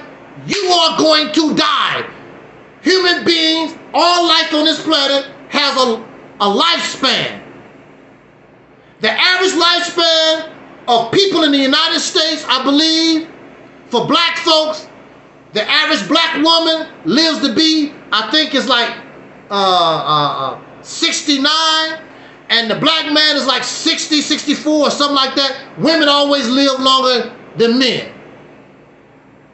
That's why a lot of people, when you get ready to retire around your 60s, next thing you know, you're dead. Most people don't even get a chance to enjoy their retirement because by the time they retire, it's time to die. And the Social Security Administration, these folks, the banks that hold your mortgage and all that, they already know that. That's why every day on TV, there's an ad on TV. Are you between the ages of 50 and 85? See, they stop at 85 because they know after 85, chances are you're going to die real quick. So, you ain't got that much longer. So they make it between, are you between the ages of 50 and 85? Because they know between 50 and 85, a lot of us not going to make it. Because we have lifespan. According to the Nation of Islam, there should be plenty of them from the 1930s living well right now. None of them are here. Louis Farrakhan got cancer. He's supposed to be doing the diet. Elijah Muhammad was sickly, and he's supposed to be doing the diet. And he barely made 80 years old. What's these other health gurus? What's his name? Alpha. I got his book. Layla on Africa. They said he died from cancer. His family, I guess they were ashamed to say what he died. He was a professional naturalist, whatever. He died from cancer. Didn't make 80. Dick Gregory did all that fasting and stuff, whatever. I was watching Dick Gregory talking all this crap about health, and you look like an old ass, dried up old ass man. I don't see nothing special about you. And he barely made it into his 80s too, I believe. He's dead. All these health gurus, what's his name? Dr. Sabi. Don't eat this, don't drink that, the alkaline of the water. His ass is dead too. Then they make up excuses. The government, we have a lifespan. And I don't care what you do, you're not going to avoid death. Now, you can take care of yourself and you will be a good-looking corpse in the casket. Or you'll be looking real good when they burn your ass up in that oven. We're going to die. This is the reason why people want to believe in the afterlife and the spiritual realms, whatever, because you are afraid to die. Look, what are you scared of? You didn't know nothing about this before you got here. You won't know nothing about it after. So what? It's like going to sleep peacefully. You never wake up. So what? Learn how to enjoy life. Learn how to live life. But we living with these violent as demons. That's the reason why we can't enjoy our life. Greedy, selfish, destructive, lying, cheating, murderers all over the earth. That's why we can't enjoy our life. So we think swimming pools and movie stars and getting things, we think that's living. How can something non-living give you life? There's no joy, there's no happiness.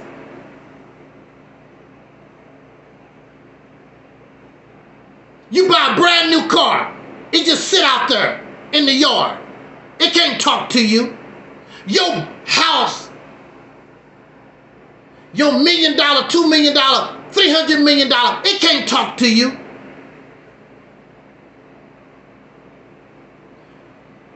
We don't love life. We don't love people. Some of us don't even like animals. We don't want the birds to sing. We don't want the chickens to cluck. We don't want the dogs to bark. What the hell wrong with you? Oh, the bugs. Okay, bugs, but that's life.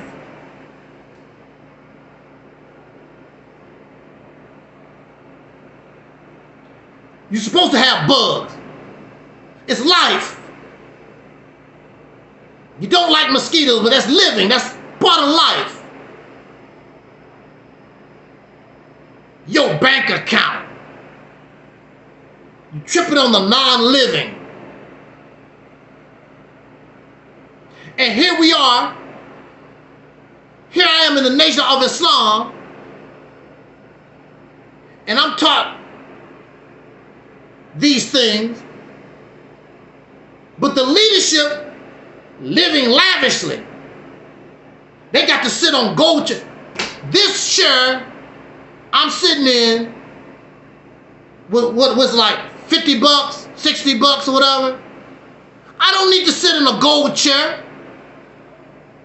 This chair is going to function just like a chair that you paid $2,000 for.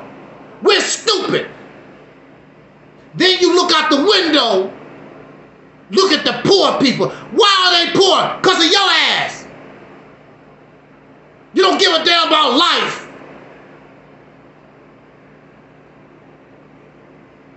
These children, some of them have to go to school, don't have proper lunch. And we got all these folks with money they'll never spend in a lifetime. And children starving. People homeless. What's wrong with you? But we think like them. What is that lifestyle? What do they call it? It's a lifestyle. And everybody do the work. You just lay on your ass. You just lay on your ass and get served. That's what they was doing to our ancestors in the South.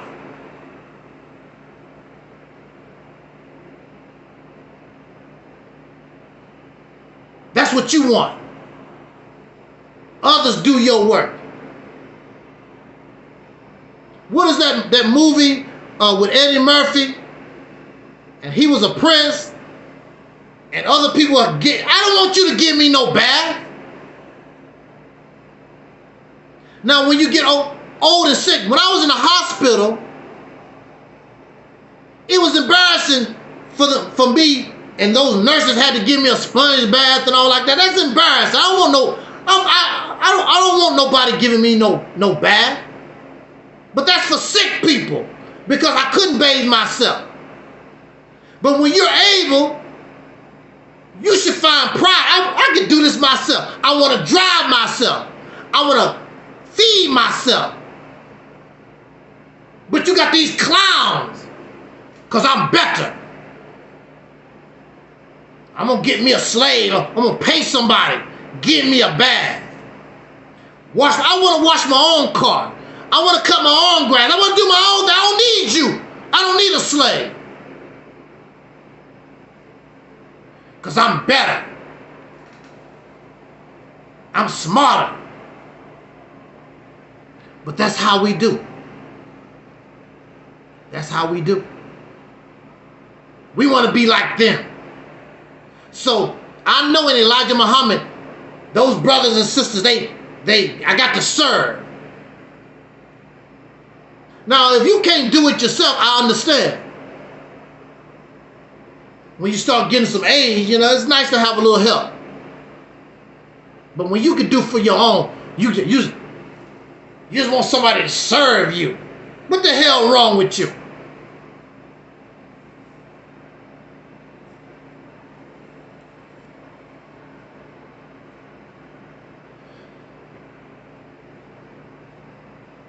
Now I want to say this. When I was locked up,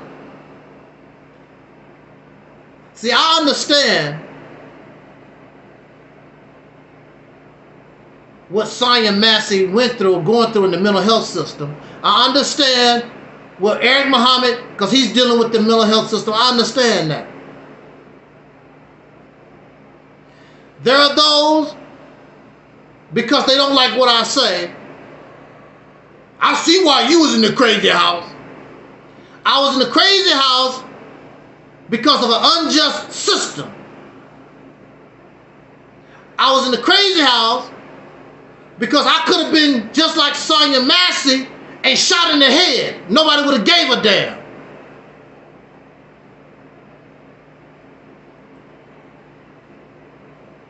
When I was locked up, mental illness was not the problem.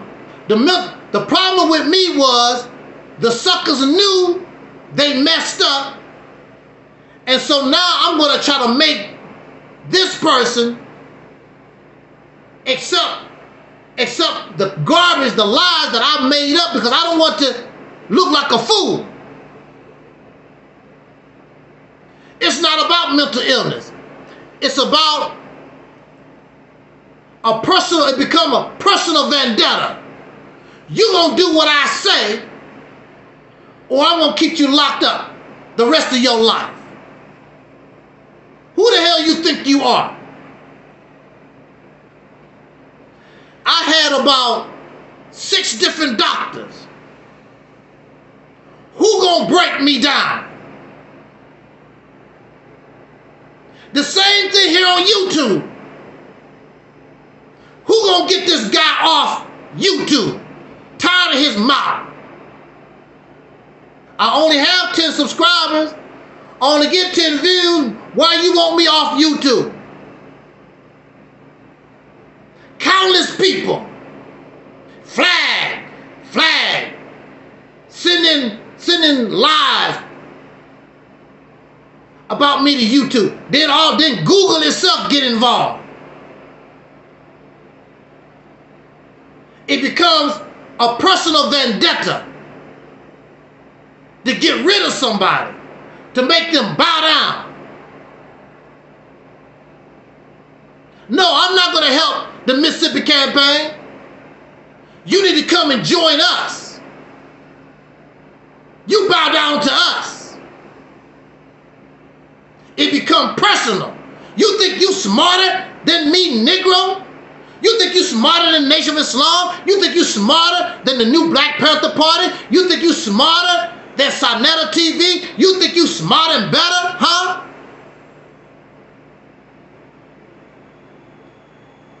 So it becomes it's a personal vendetta.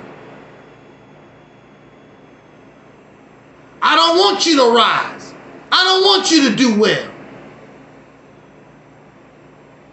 Because if I rise, it's going to expose how screwed up I am. That's why they don't want Angel Snuffing Up 7 to rise. That's why they don't want to support Mississippi campaign. Because if the Mississippi campaign is successful, like I know it will be or could be, it makes them look real bad. Well, I'm telling you, if it's not me, somebody gonna make you look bad. Because your day is over. All that 1930s, all that race garbage that you talk about, black people don't care nothing about that race stuff no more. They don't care about black and the white. They don't want to hear that stuff no more. You might think so. It's a few. They don't want to hear it. Even with Sonya Massey, we still don't want to hear about the black and the white and the black and the black. What you gonna do about it? We keep talking. So what you gonna do? Nothing. All over YouTube. Well, Sonya Massey this and Sonya Massey that. All that stuff with George Floyd. What did you accomplish? Nothing. They didn't accomplish a damn thing.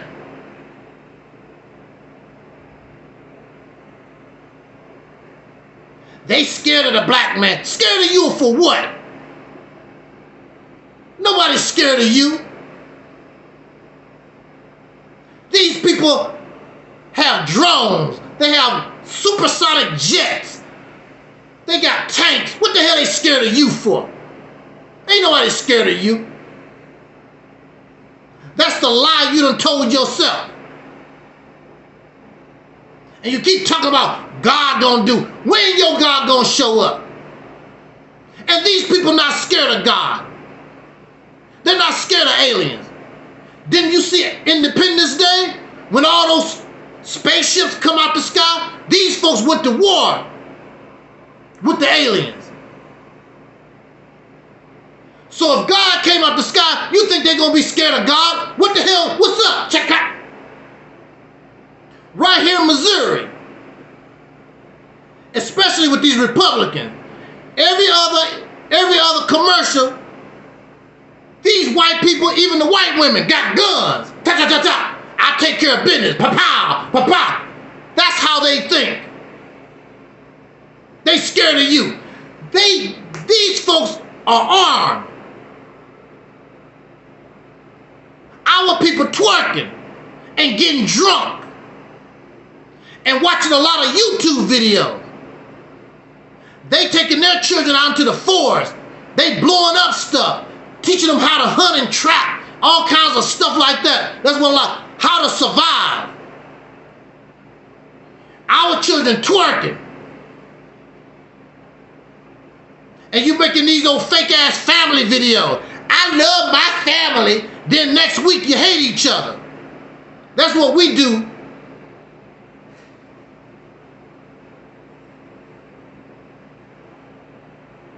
So there's a personal, when I was locked up, it became a personal vendetta because I was rebellious. I refused to bow down to these pieces of trash.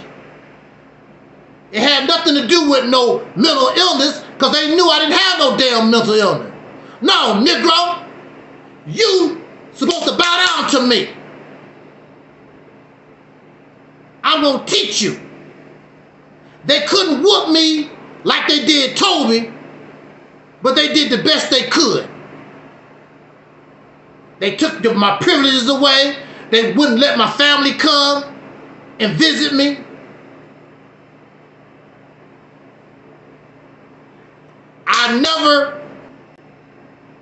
I never laid down.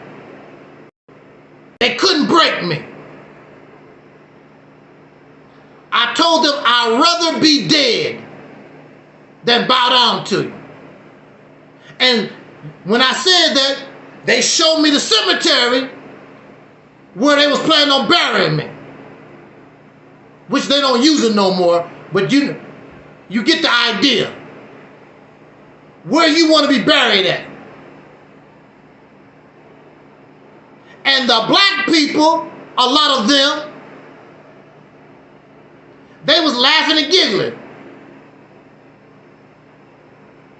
They enjoyed it because my oppression made them feel better in their life because they're nothing. Because they're nothing. A lot of people like to see you suffer because they're nothing. It makes them feel better in their life.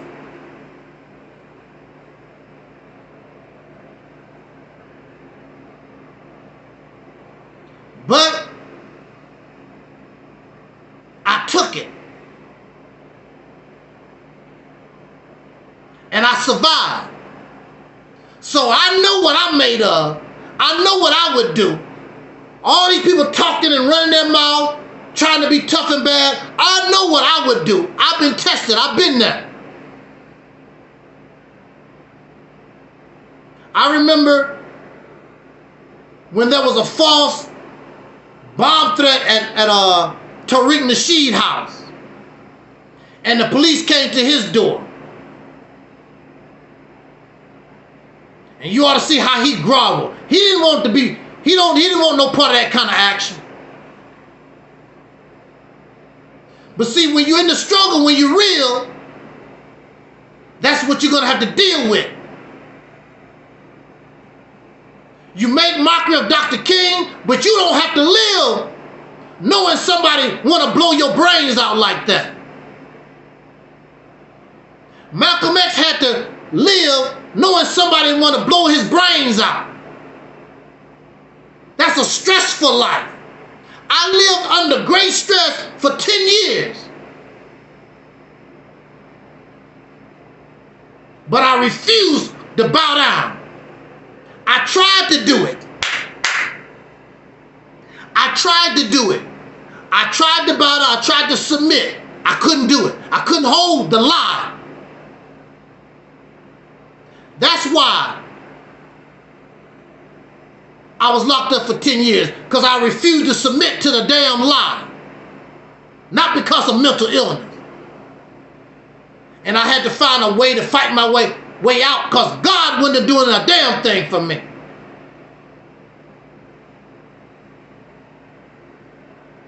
And there's people here on social media. They want to see you go down. Even though you only have 10 subscribers and get 10 views, they want you to fail. This is our reality. And so we praying for the great white hope, or the great biracial lady hope, whatever she is. Kamala gonna save us. Donald Trump don't save us. You still have a child mindset. You don't think like a free people. You don't move like a free people. All that big shot African pro-black talk, that don't mean nothing. Ain't nobody impressed. People only impressed by tangibles. What do you produce? What can we see? All these great speeches and talk, nobody don't give a damn about that.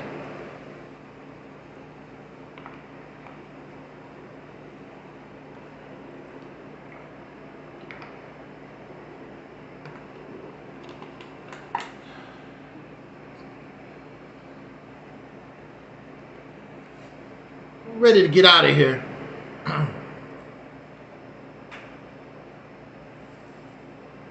The last topic I want to talk about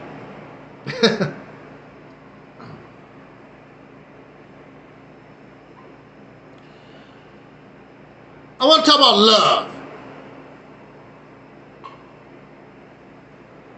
And the reason why I want to talk about love for a few minutes is because I've been on social media messing around. We're actually interacting with some of these guys. Some of them are followers of the late Kevin Samuels, and they listen to Tommy Sotomayor, all that anti-woman, hate black woman. I'm better. Women are emotional. I've never met no more emotional men than right here on YouTube social media. Don't you talk about how emotional. You can't talk to these guys a few minutes like Mr. God that was on our program. Look how upset. Look how he fell apart. You gonna tell me about how emotional women are? Look how you act. I gave this man an hour and a half to talk. Then he want to cut me off, then get angry because I wouldn't let him cut me off like that. Then he started breaking it down, got them using profanity. Mr. God. He's a God. The number 7. Oh, that's really? Really? Crying.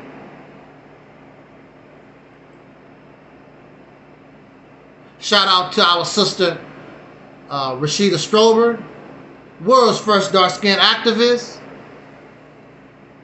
She says, you are a modern-day hero, whether you know it or not. A lot of folks couldn't take what you took. Thank you, Sister Rashida. And shout out to Lunch Break Chronicles.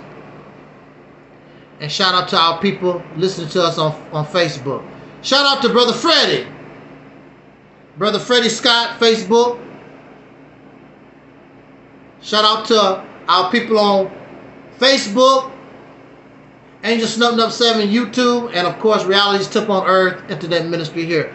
We're going to go ahead and wrap it up. I want to talk about love. See, a lot of us have not experienced love. We have a lot of us have a fantasy of what we think love's supposed to be. A lot of us do. It has nothing to do with money. It really don't have nothing to do with looks. It's this connection that you have with a person simply because you like them. I remember my first experience with love, and some of you probably have done this too. I fell in love with my teacher. I was in the 3rd grade, I think, 4th grade or something like that. And I fell in love with my teacher, Miss Steptoe. Miss Steptoe was probably a little younger than my mother, probably, I guess. I love Miss Steptoe. See, love is when you see somebody. I can't wait to go to school. I want to see Miss Steptoe. I want to hear Miss Steptoe's voice. I want to watch Miss Steptoe when she walks. See, that's what love is. You can't wait till your body trembles and get upset when you hear their voice and when your eyes see them. I don't know how much money Miss Steptoe have. I don't know if she have a house and a car. I don't know. I just know I like Miss Steptoe. That's all I know. We come up in an age where we use the word love, but we're not really in love. We are in lust, and we like somebody because of their status. How much money you got? Are you the mayor? What kind of car you drive? And there might be you might like this person to a certain point. That's why the divorce rate in this country is probably, I believe, over 50%. Because a lot of folks, they marry not for love, for business purposes. It's a business.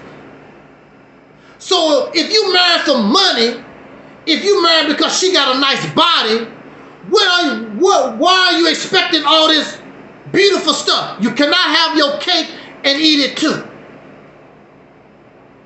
You want to marry somebody based on a lie, but you want the fairy tale life. You're not going to get the fairy tale life when your marriage is not based upon, because see, love don't require money. When people love each other, they can live in a shack and be happy in that shack with them and their children and their dog Scruffy, and won't miss a beat because I love this man, I love this woman, And if we become rich overnight because my husband won the lottery, nothing changed. I love you. Love is missing in the family. We're supposed to love each other because you're my brother, you're my sister, you're my cousin. But our families are dysfunctional because we're caught up in the things where we become selfish. You don't even hear about family reunions like you used to. There's no love, not even respect. Once the older people die, then that's the end of the family reunions, because the older people was the only ones that had the love. I got to keep this together. This is my blood. Then the only thing we worried about is my personal biological blood. What about your cousins, your first cousin, second cousin, third cousin? We don't care nothing about all that. Look what I got. Y'all poor, I'm rich. I got an education. You don't have an education. The family structure, we don't even know who is who. How the hell you gonna go all the way back to Africa and you don't even know your cousin that lived right across the damn street? That's what pissed me off. Don't tell me about, yo, you related to Africa or you related to some Native American and you don't even know your people that's right around the corner.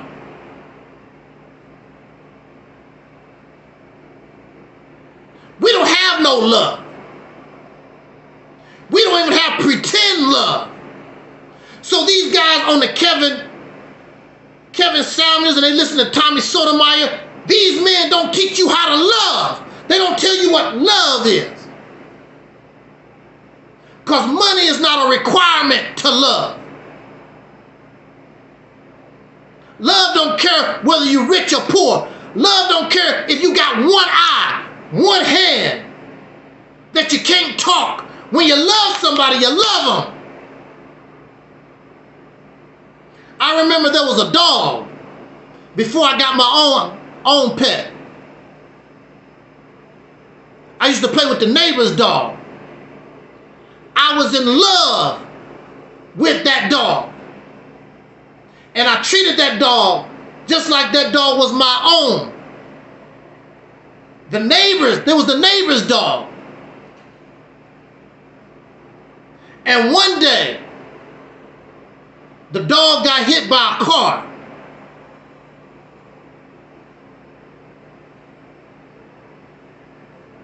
And the dog was missing. Where happened to the dog? After the dog got hit by the car, it crawled under our house and died. And the neighbor wanted to come and get the dog so he could bury the dog. And I told him no. I'm going to crawl under there and get my friend that I love. And I'm going to bury this dog, my friend. And I crawled under there, grabbed that dog, and took him out and buried that dog because I was in love with that dog. I'm going to do this. Wasn't even my dog. But this is an example of love. There's a difference between love and being a fanatic. There are people that say, I love the Honorable Minister Louis Farrakhan. No, you don't. You are a fanatic. That's not love. You say love, but you're really a fanatic. You really don't love him. And there's a difference between lust and being a fanatic. No, you don't love that woman. You like her butt. And then you hope that you can change her mind so that you can have her butt. You don't love her. You love her backside. You love that you can brag to your friends. Look what kind of woman I was able to pull. That's what you love. You don't love her. That's why the real you come out in the marriage. And she become your slave. And you start mistreating her. And it can be vice versa. Because it's not about love. Because love is mutual respect. Love is equality. Because I want the person that I love to be happy. I don't want my person that I love to be miserable.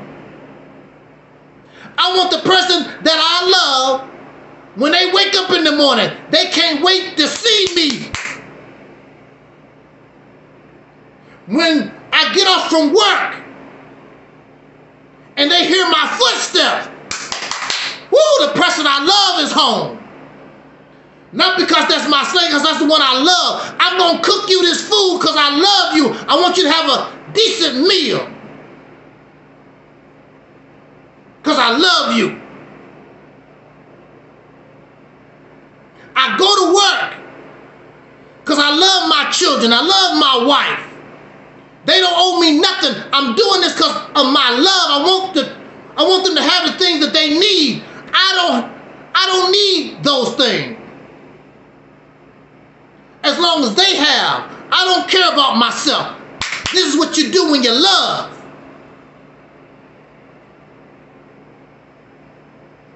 I don't hear that mindset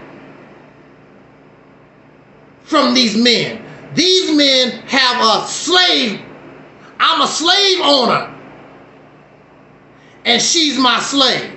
These children are my slave. I don't hear it. They don't even talk, they don't even say the word love. I want to marry her. I like her because I love her. It's a business relationship. It's something I'm supposed to do. I'm going to build this fantasy life for myself. Then they talk about the 1940s and the 1950s. A lot of that was not real. There are many people who actually live a nice, happily married life. Then there are fake marriages. It looked like they happy. A lot of people are together because of a business, because of religion, because you know in religion, God don't like divorce. So they stay together because God don't like divorce. You stay together for the sake of the children. Like I heard something in reference to Beyonce saying something like that, basically.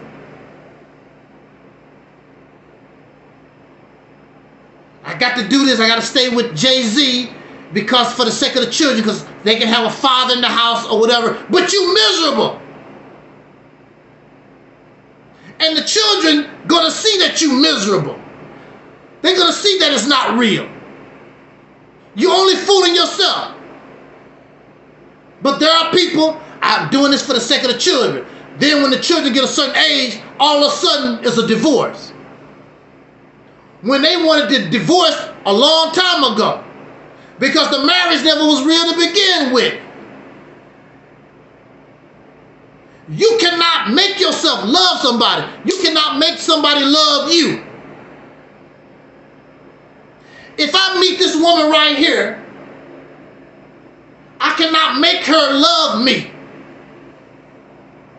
You cannot make somebody love you. These men think because I have a car, I got an education, I'm a nice guy.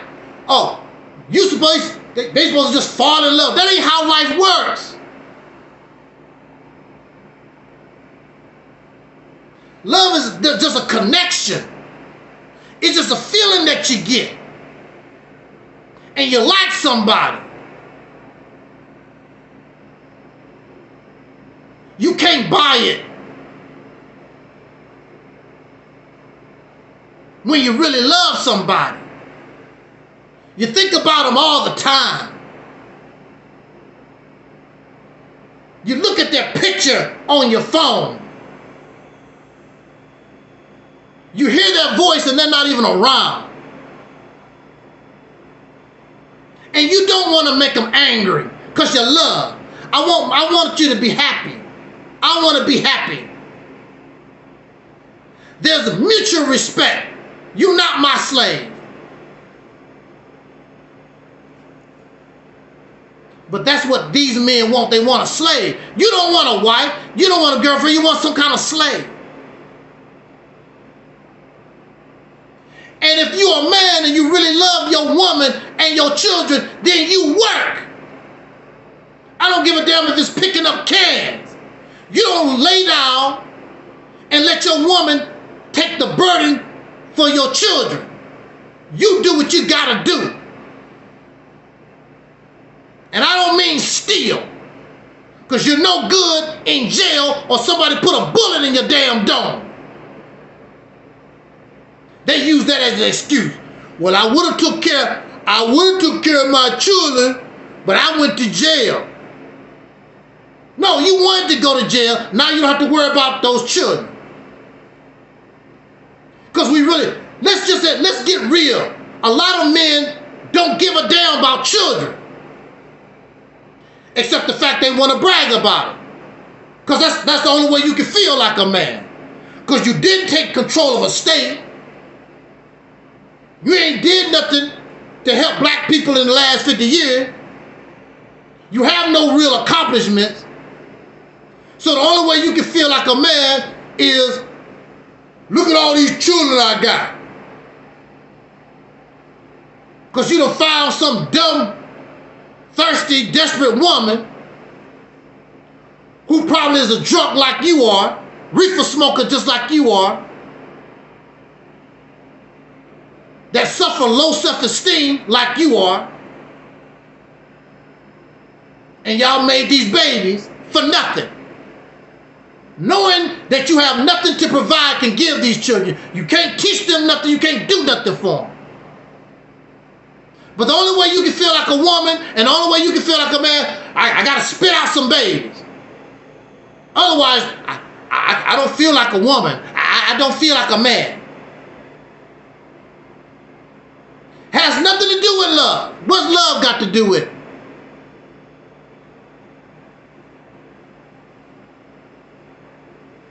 I know a relative of mine, been married over 20-some years, a fake marriage.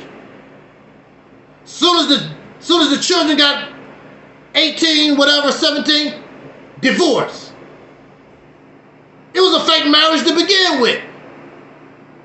From the very beginning, they never loved each other. Some people get together because of convenience. I got a ding-a-ling, you got a putty. I need to do a little something. I want some in-house pudding. You want some in-house ding-a-ling. Has nothing to do with love. But they will say it. I love her. No, you just love the pudding. It's at home. You don't have to go around chasing it. It's right there. And she liked the ding-a-ling at home. And then you get tired of it a little bit, and he'll go cheat. And then she'll go cheat, because it ain't about love. It's about a business arrangement.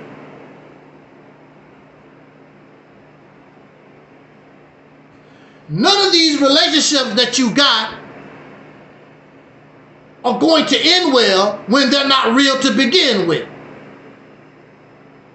And a lot of us already know from the very beginning, there's no real love. Because when a person loves you, they don't give a damn what you got. If a woman loves you, she even loves your corny ass jokes. You're not Eddie Murphy. You're not Eddie Murphy, you don't tell jokes. But when she loves you, your corny ass jokes, that's so funny. You should be a comedian. Because she loves you, everything you do. I love it. When you love her, she don't have to be the best cook in the world. That's a little hard, baby. It's just a little hard. You getting better, though. I might have a few teeth left over before the year's out. But you tolerate those things. It don't make no difference because Because you're in love. You don't have to have a lot of money. We gonna make it. Don't have to worry about it. When you're in love. A lot of us don't know, we never experienced love. The only thing we know is talk about it. We never really loved it. But an example of love is like puppy love that I had from my teacher. Because I was in love with Miss Steptoe. Woo! You know I was, because I'm still talking about Miss Steptoe. Then I found out Miss Steptoe was married. Woo! I was angry. And Mr. Steptoe was our track coach. He wanted me to, I didn't want nothing to do with Mr. Steptoe. You got my woman. I didn't like Mr. Steptoe. You got my woman. I couldn't wait to go to school. I missed Steptoe. And I remember the first young girl I had a crush on. And I talk about her all the time. And I had a crush. See, love is like what Steve Urkel, I'm going to say this and get out of here. Love is like what you had, is like Steve Urkel. Some of these guys will call Steve Urkel a simp. Steve Urkel loved Laura Winslow. Eventually, Laura Winslow fell in love with Urkel, but she was caught up in what the world, what the society, oh, Steve Urkel, he's a nerd. She was caught up in that. Clearly, Steve Urkel was a good man for Laura Winslow. But she couldn't see that. But Steve Urkel never gave up on Laura. And Steve Urkel made sure he was Laura's friend. I'm going to get Laura Winslow one day. It took Steve Urkel years and years, but he finally got Laura Winslow. I believe that's how it went. And he even got Laura Winslow as, what's his name? He changed to Stefan Urkel, whatever his name. He still got Laura Winslow. He never gave up on her. And see, that's another thing. When you in love, if you want somebody like that, they might not like you like that at first. But you got to stay in the cut. You got to stay in the game. And things might change. But you don't. You want instant love. Because I got money. I got an education. I'm a nice guy. So what? You cannot make nobody like you like that. Unless you want one of these fake ass relationships. And most of these relationships and things that we see around, it is fake. It's not real. And if that's what you want, go ahead. Then you want to get on YouTube and Facebook and Instagram and cry about it. That's your fault. Because you don't know, nobody really sat down and taught you. You really don't understand. You never really been in love before. That's all you know is business relationship and how things should be. This is 2024. These women don't have to wait on you to take care of them. This is 2024. Many of these women can get their own job. They don't need your damn money. They can take care of themselves. Then there are those who want more. I want my money and your money. There's all kinds of folks out here. But see, you don't know what love is, so you miss the connection. And then, while you complain, there might be some girl, but maybe her hair is a little nappy. She too short. She ain't built right. And you're not interested in her. But she love you. But you got this fantasy life. You got this.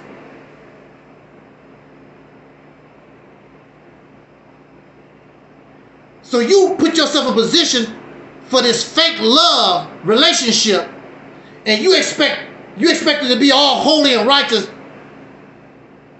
but it was not built on that foundation. You got the money, she got the booty, or she got the booty and the money, or whatever it is, business relationship that y'all got. You don't want the woman that accept you and like you for who you are.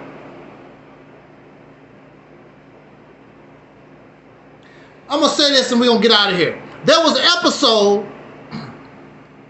Let me get a drink real quick. We're going to close this out.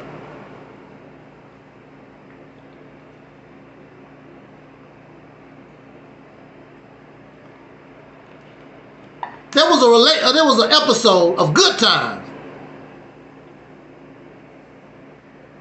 And Michael fell in love with this young girl. And he said that he wasn't good enough for her or whatever. And he was basically, and that's just the way you guys are. You don't know how to talk to women. You scared and you shied up and you really don't. You talk all this stuff behind an avatar and you can talk and run your damn mouth, but in person, you don't know how to express yourself like that. Especially in front of a female. And you scared of rejection.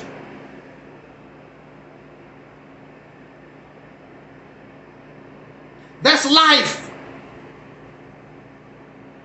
There's plenty fish in the sea. If this one don't want you, the other one might. Who knows? That's life. You can't be scared of rejection. But a lot of you guys are. You want that woman, oh, you got a house, you got a car. You seem to be a good guy. That's not life. That's not going to happen. It's very rare that you're going to meet some woman and she's going to look at you, oh, you the perfect, you husband material. That's not life. That's not how life goes. And you on social media talking about all these ignorant people. There's a lot of ignorant women. And that's who you talking about.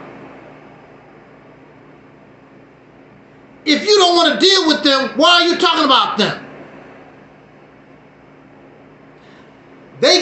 We know what kind of men they like. They like Pookie and Ray Ray. They like the alcohol drinkers. They like the gangbangers.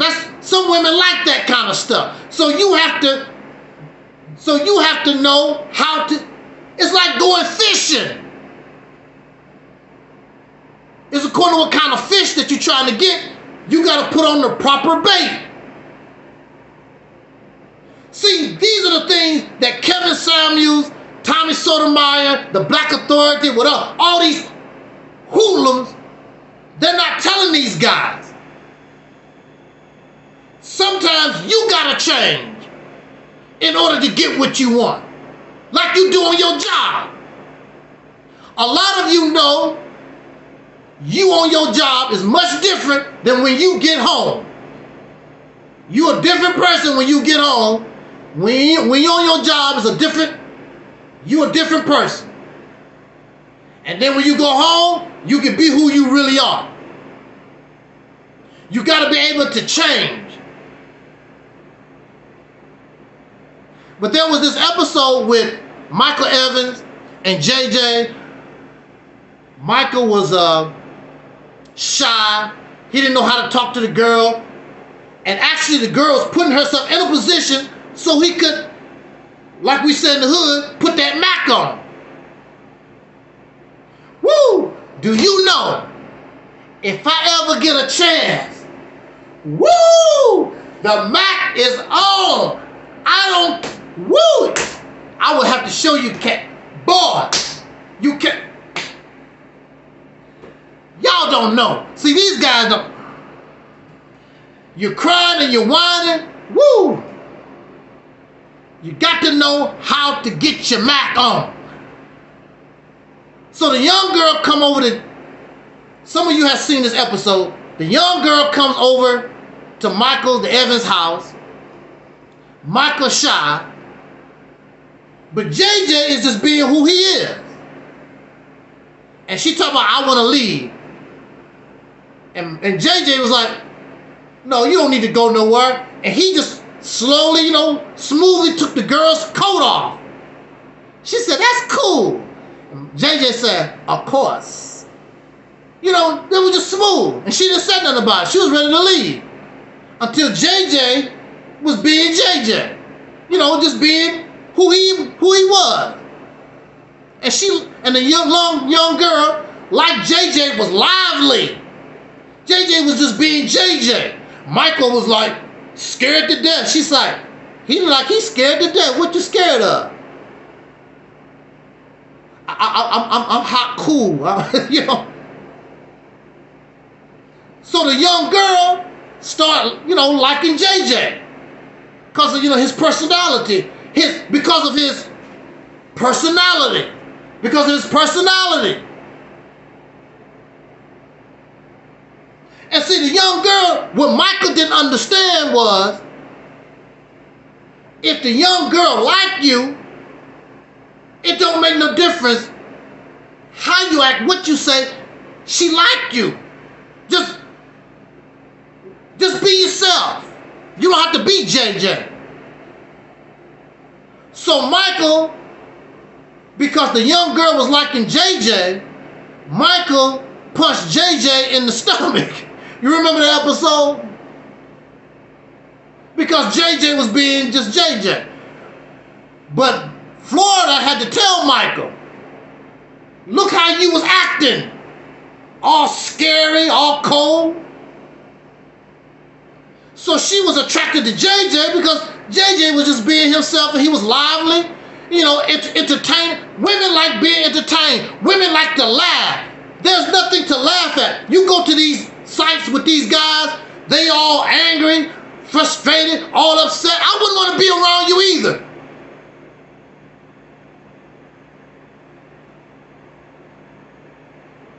You don't even want to be around yourself. Nobody want to be around that. Even other men wouldn't want to be around you. Angry, upset. What's your problem? When I was growing up, there was something called the dozens. And the dozens, you talking about each other.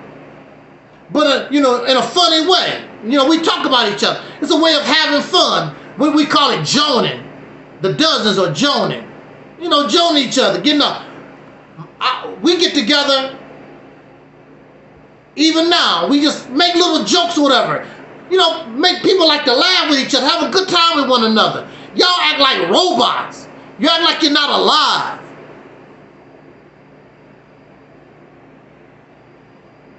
You act like you want to be too serious. But your life is a joke. Ain't nothing serious about you. You're pitiful.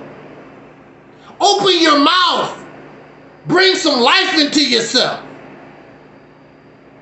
Hell, I could get with Terry right now and tell her about this live stream and have a good conversation. You don't know how to talk with nobody. You know how to write foolishness in a chat room, but you don't know how to talk to a human being.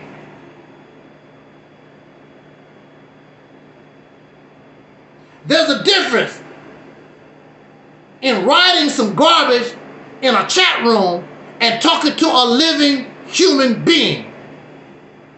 And that's what you don't know how to do.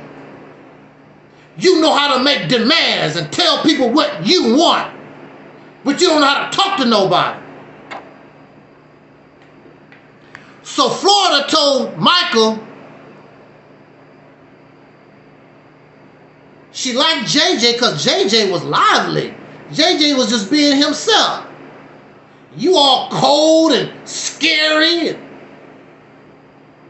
just be yourself. So the next day, the young girl come over. So Micah decided to try to act like JJ. What's up, baby? I'm the coolest of the cool. And turning around, ooh, baby, you sure looking good. Now you being fake. You trying to be JJ. She said, what's wrong with you? Yesterday, you was all scary and froze up and cold. Now you jumping around like some kind of peacock and running around.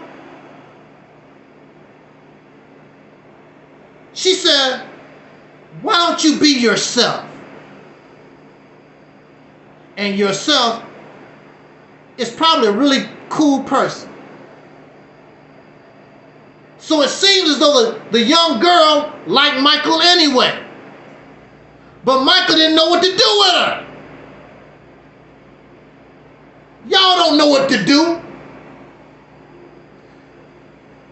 Complaining on social media don't help you none. You don't know how to talk. You don't know how to be yourself. And if she don't like you, somebody will. There's somebody out there for everybody. If you looking, many of you don't even look. You just think you're supposed to come out here and somebody's supposed to see you. Oh, you got a good education, you got a nice house. You'll be a good husband for me. That ain't how things work. You gotta talk, you gotta communicate. She's alive. She's not a blow-up doll. Talk to the woman that's your type. Why are you trying to talk to Shaquita and Lanita, whoever these ratchet type women, whoever? If that's not your type, what you want? What you trying to talk to them for? Because they got a big booty? They got to show their big breasts out there? What are you messing with them for? So the whole thing is fake because she don't like you like that. And you really don't like her like that. So the whole thing is fake anyway. So you starting off fake. A lot of these relationships is fake. It's based upon lust, money, and folks playing sick-ass games in the name of love. And above all, how can you love somebody and you don't love yourself? If you don't love you, how can you love her? And you don't love you. Because ain't nobody better than me. And I don't put nobody above me. I love me. And a lot of you really don't even love yourself. You don't like how your nose is. You don't like your lips, how your body shape. You don't even love yourself. I only make the minimum wage. You don't even like yourself. So if you don't like yourself, you think other people around you don't feel that? And so you get taken advantage of. Then you really get angry. They use me. And in reality, you was using them. You just got the bad end of the stick because it's not real. There was a song by the Supremes. Don't hurry love. You don't have to hurry it. You in a rush because your ding-a-ling gets stiff. And that's what a lot of the problem is. Your ding-a-ling talk to you. You can't wait for love. You can't wait for nobody. I want it now because my ding-a-ling stiff.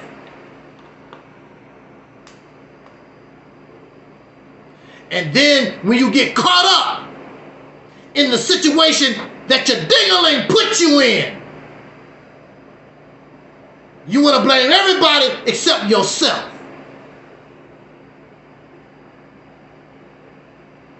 You don't look at your ding-a-ling and what you did. Now you got a baby you don't want. Now you involved with a woman that you don't want. Because you listen to the ding-a-ling because your ding-a-ling got stiff. And your boys tell you, when was the last time you had some putty tap? And you feel shame. So you go out here, tap it. Then you get tapped. It ain't my baby. Then you're on paternity court and all this foolishness. You don't want to accept responsibility for what you have done. Because the Supreme said, don't hurry, love. But you was in a hurry. I got to get my dang-a-lang on. Because you want to brag to other men about your sexual escapades. But when you get caught up, none of your boys is around. When the child support man start knocking at your door. All these guys that was giving you the high five, how much putty tap you got last night, ain't none of them around when the child support man come. Ain't none of them around when Shaquita said, when you gonna come pick up your babies? And you don't like her and you don't like the baby either. A lot of these men lie. They don't want nothing to do with no children. The only thing you have to do is go to family court and you don't see no men, lies of men. I want my children. I want the custody. You happy to live your bachelor single life. You know damn well you got 12 children still running around here acting like you single and don't have no children. Because a lot of these men are connected to the ding-a-ling. That's who doing the talking. The ding-a-ling. And then they want to feel like a victim. Yes. See, everybody has to be held responsible for your action. A man cannot make a baby by himself. A woman cannot make a baby by themselves. So responsibility and accountability is for those who came together and made this child. Both are responsible.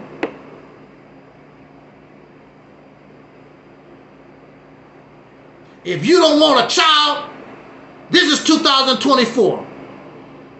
Lots of ways. You can get a vasectomy and be done with it. You can't control yourself. There's a lot of people don't want children. They don't have any children either.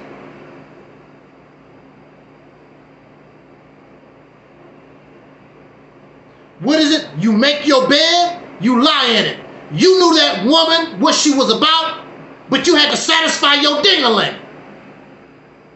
Oh, she do this. You knew what she was going to do when you did the do. You knew. And she knew the same. Don't be complaining about him because you knew the same thing about him. But the only thing on y'all mind was ding-a-ling and the poo-tang. That's the only thing that was on your mind.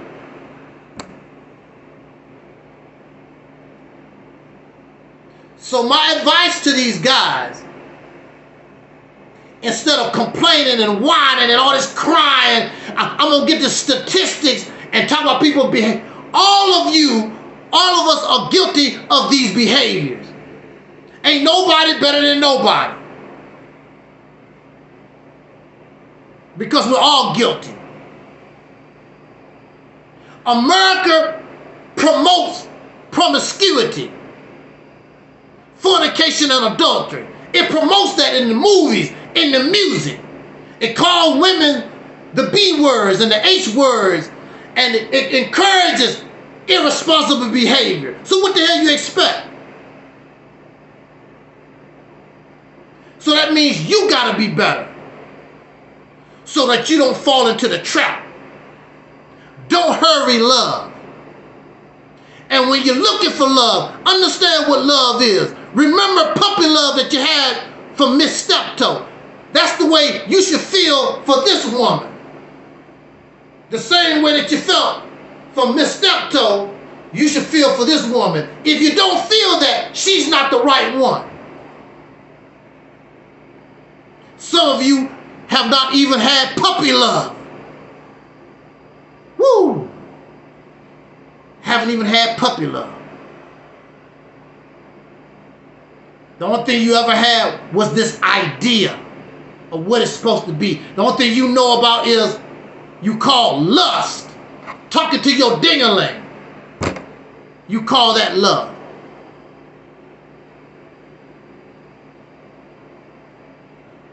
I could be wrong. I'm not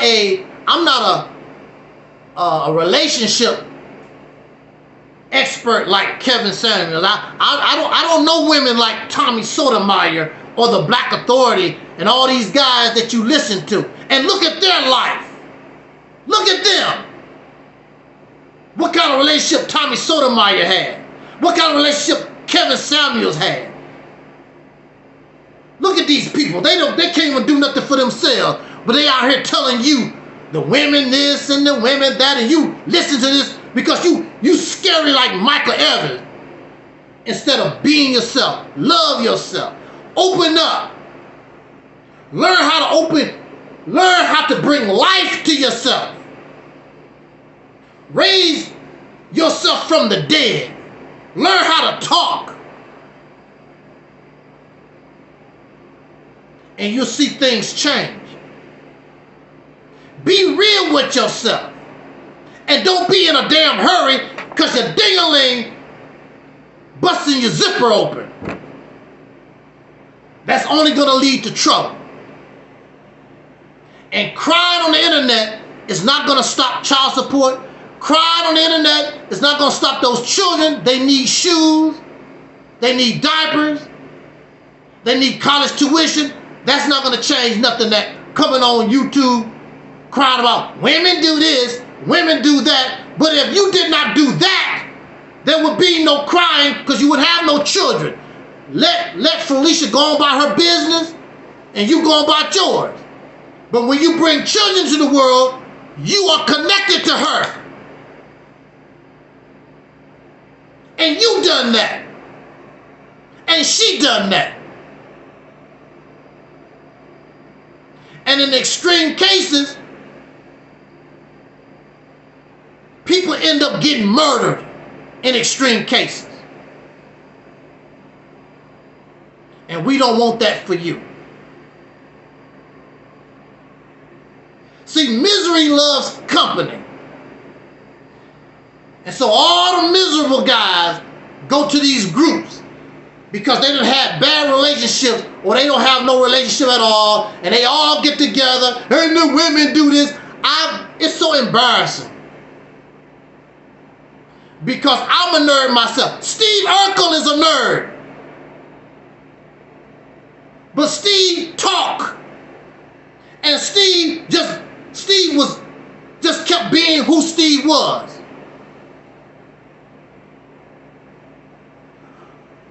What are you looking for?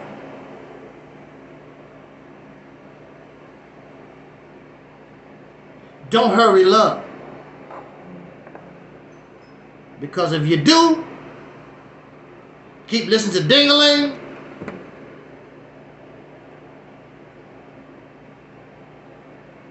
the consequences, the results is not going to be good. And hollering and crying in these groups not going to change nothing.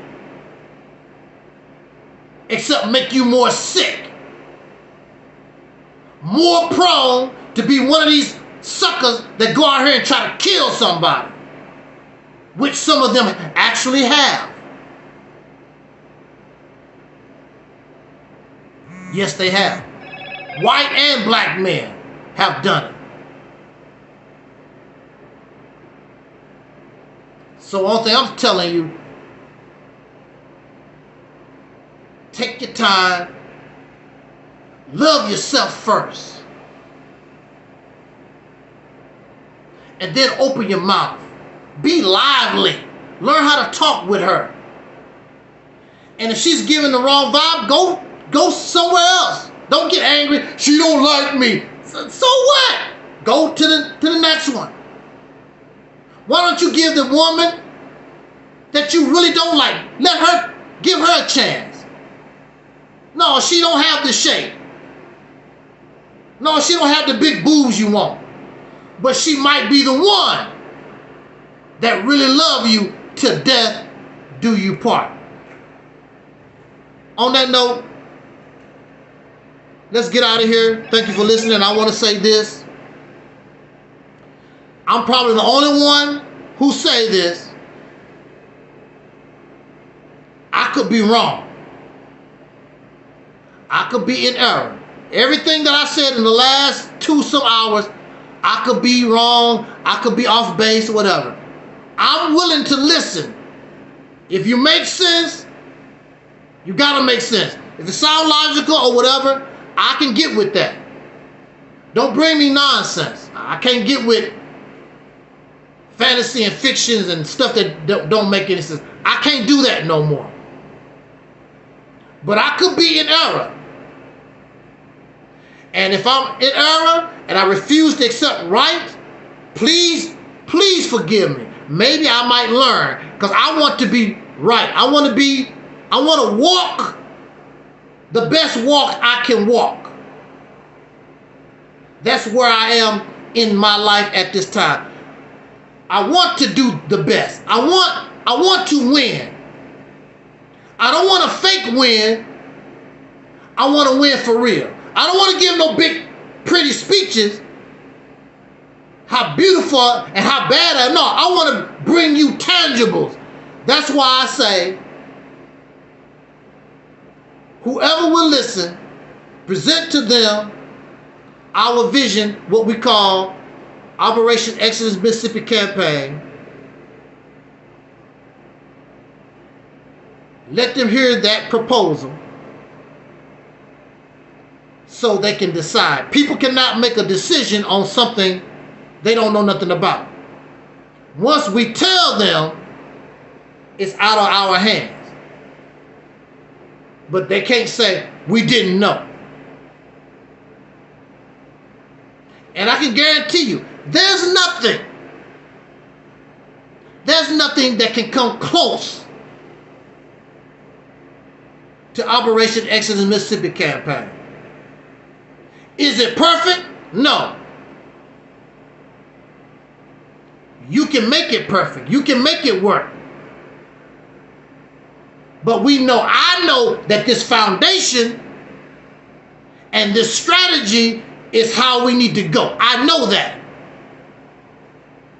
And it can put you in the position we should have been long time ago. And now is the time. But like I say earlier in our conversation, a lot of us, we're not real anyway. We're just here for entertainment because we're living comfortable. We're living a good, comfortable life. As long as the white man don't shit us in the face when we tell him, I rebuke you in the name of Jesus, we all right. As long as he leave us alone like that. We just want to get old and die peacefully. I want to see my grandkids. That's all. I want to be happy. When you get off work, get your glass of wine and, chill out in front of the TV. That's all. You don't care if the white man is in charge. You don't care if these white folks are unjust. You don't care about the hell your ancestors been through for the last 300 years. You don't care as long as you happy. And you don't give a damn about what happens to your grandchildren, as long as you can see a few of them now. But you don't care nothing about their future, because they still will be under the rule and the control of these people, who you know is rotten.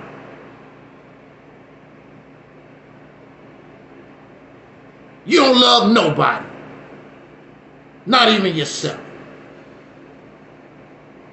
Because our ancestors is ourself. And your future, your children in the future, that's ourself. And you don't care really whether they live or die, as long as you got yours. And that's just the reality of things. Mine, as long as I'm happy, mine. And we will get what's yours. On that note, thank you for listening. Again, shout out to everybody that participated in the live stream tonight. Shout out to Lunch Break Chronicles again. Our sister Rashida and Brother Tracy, Freddie Scott on our Facebook, and others. I can't see everybody there. If I miss anybody, please excuse me. Thank you for listening. Share the video. If you want to make an Angel Snutting Up channel, please feel free to do so. Share the video, subscribe, all that type of good stuff. And until the next live stream, as our ancestor Dr. Cornelius used to always say as in parting, we wish you love, peace, and soul. And we are Audi 5000.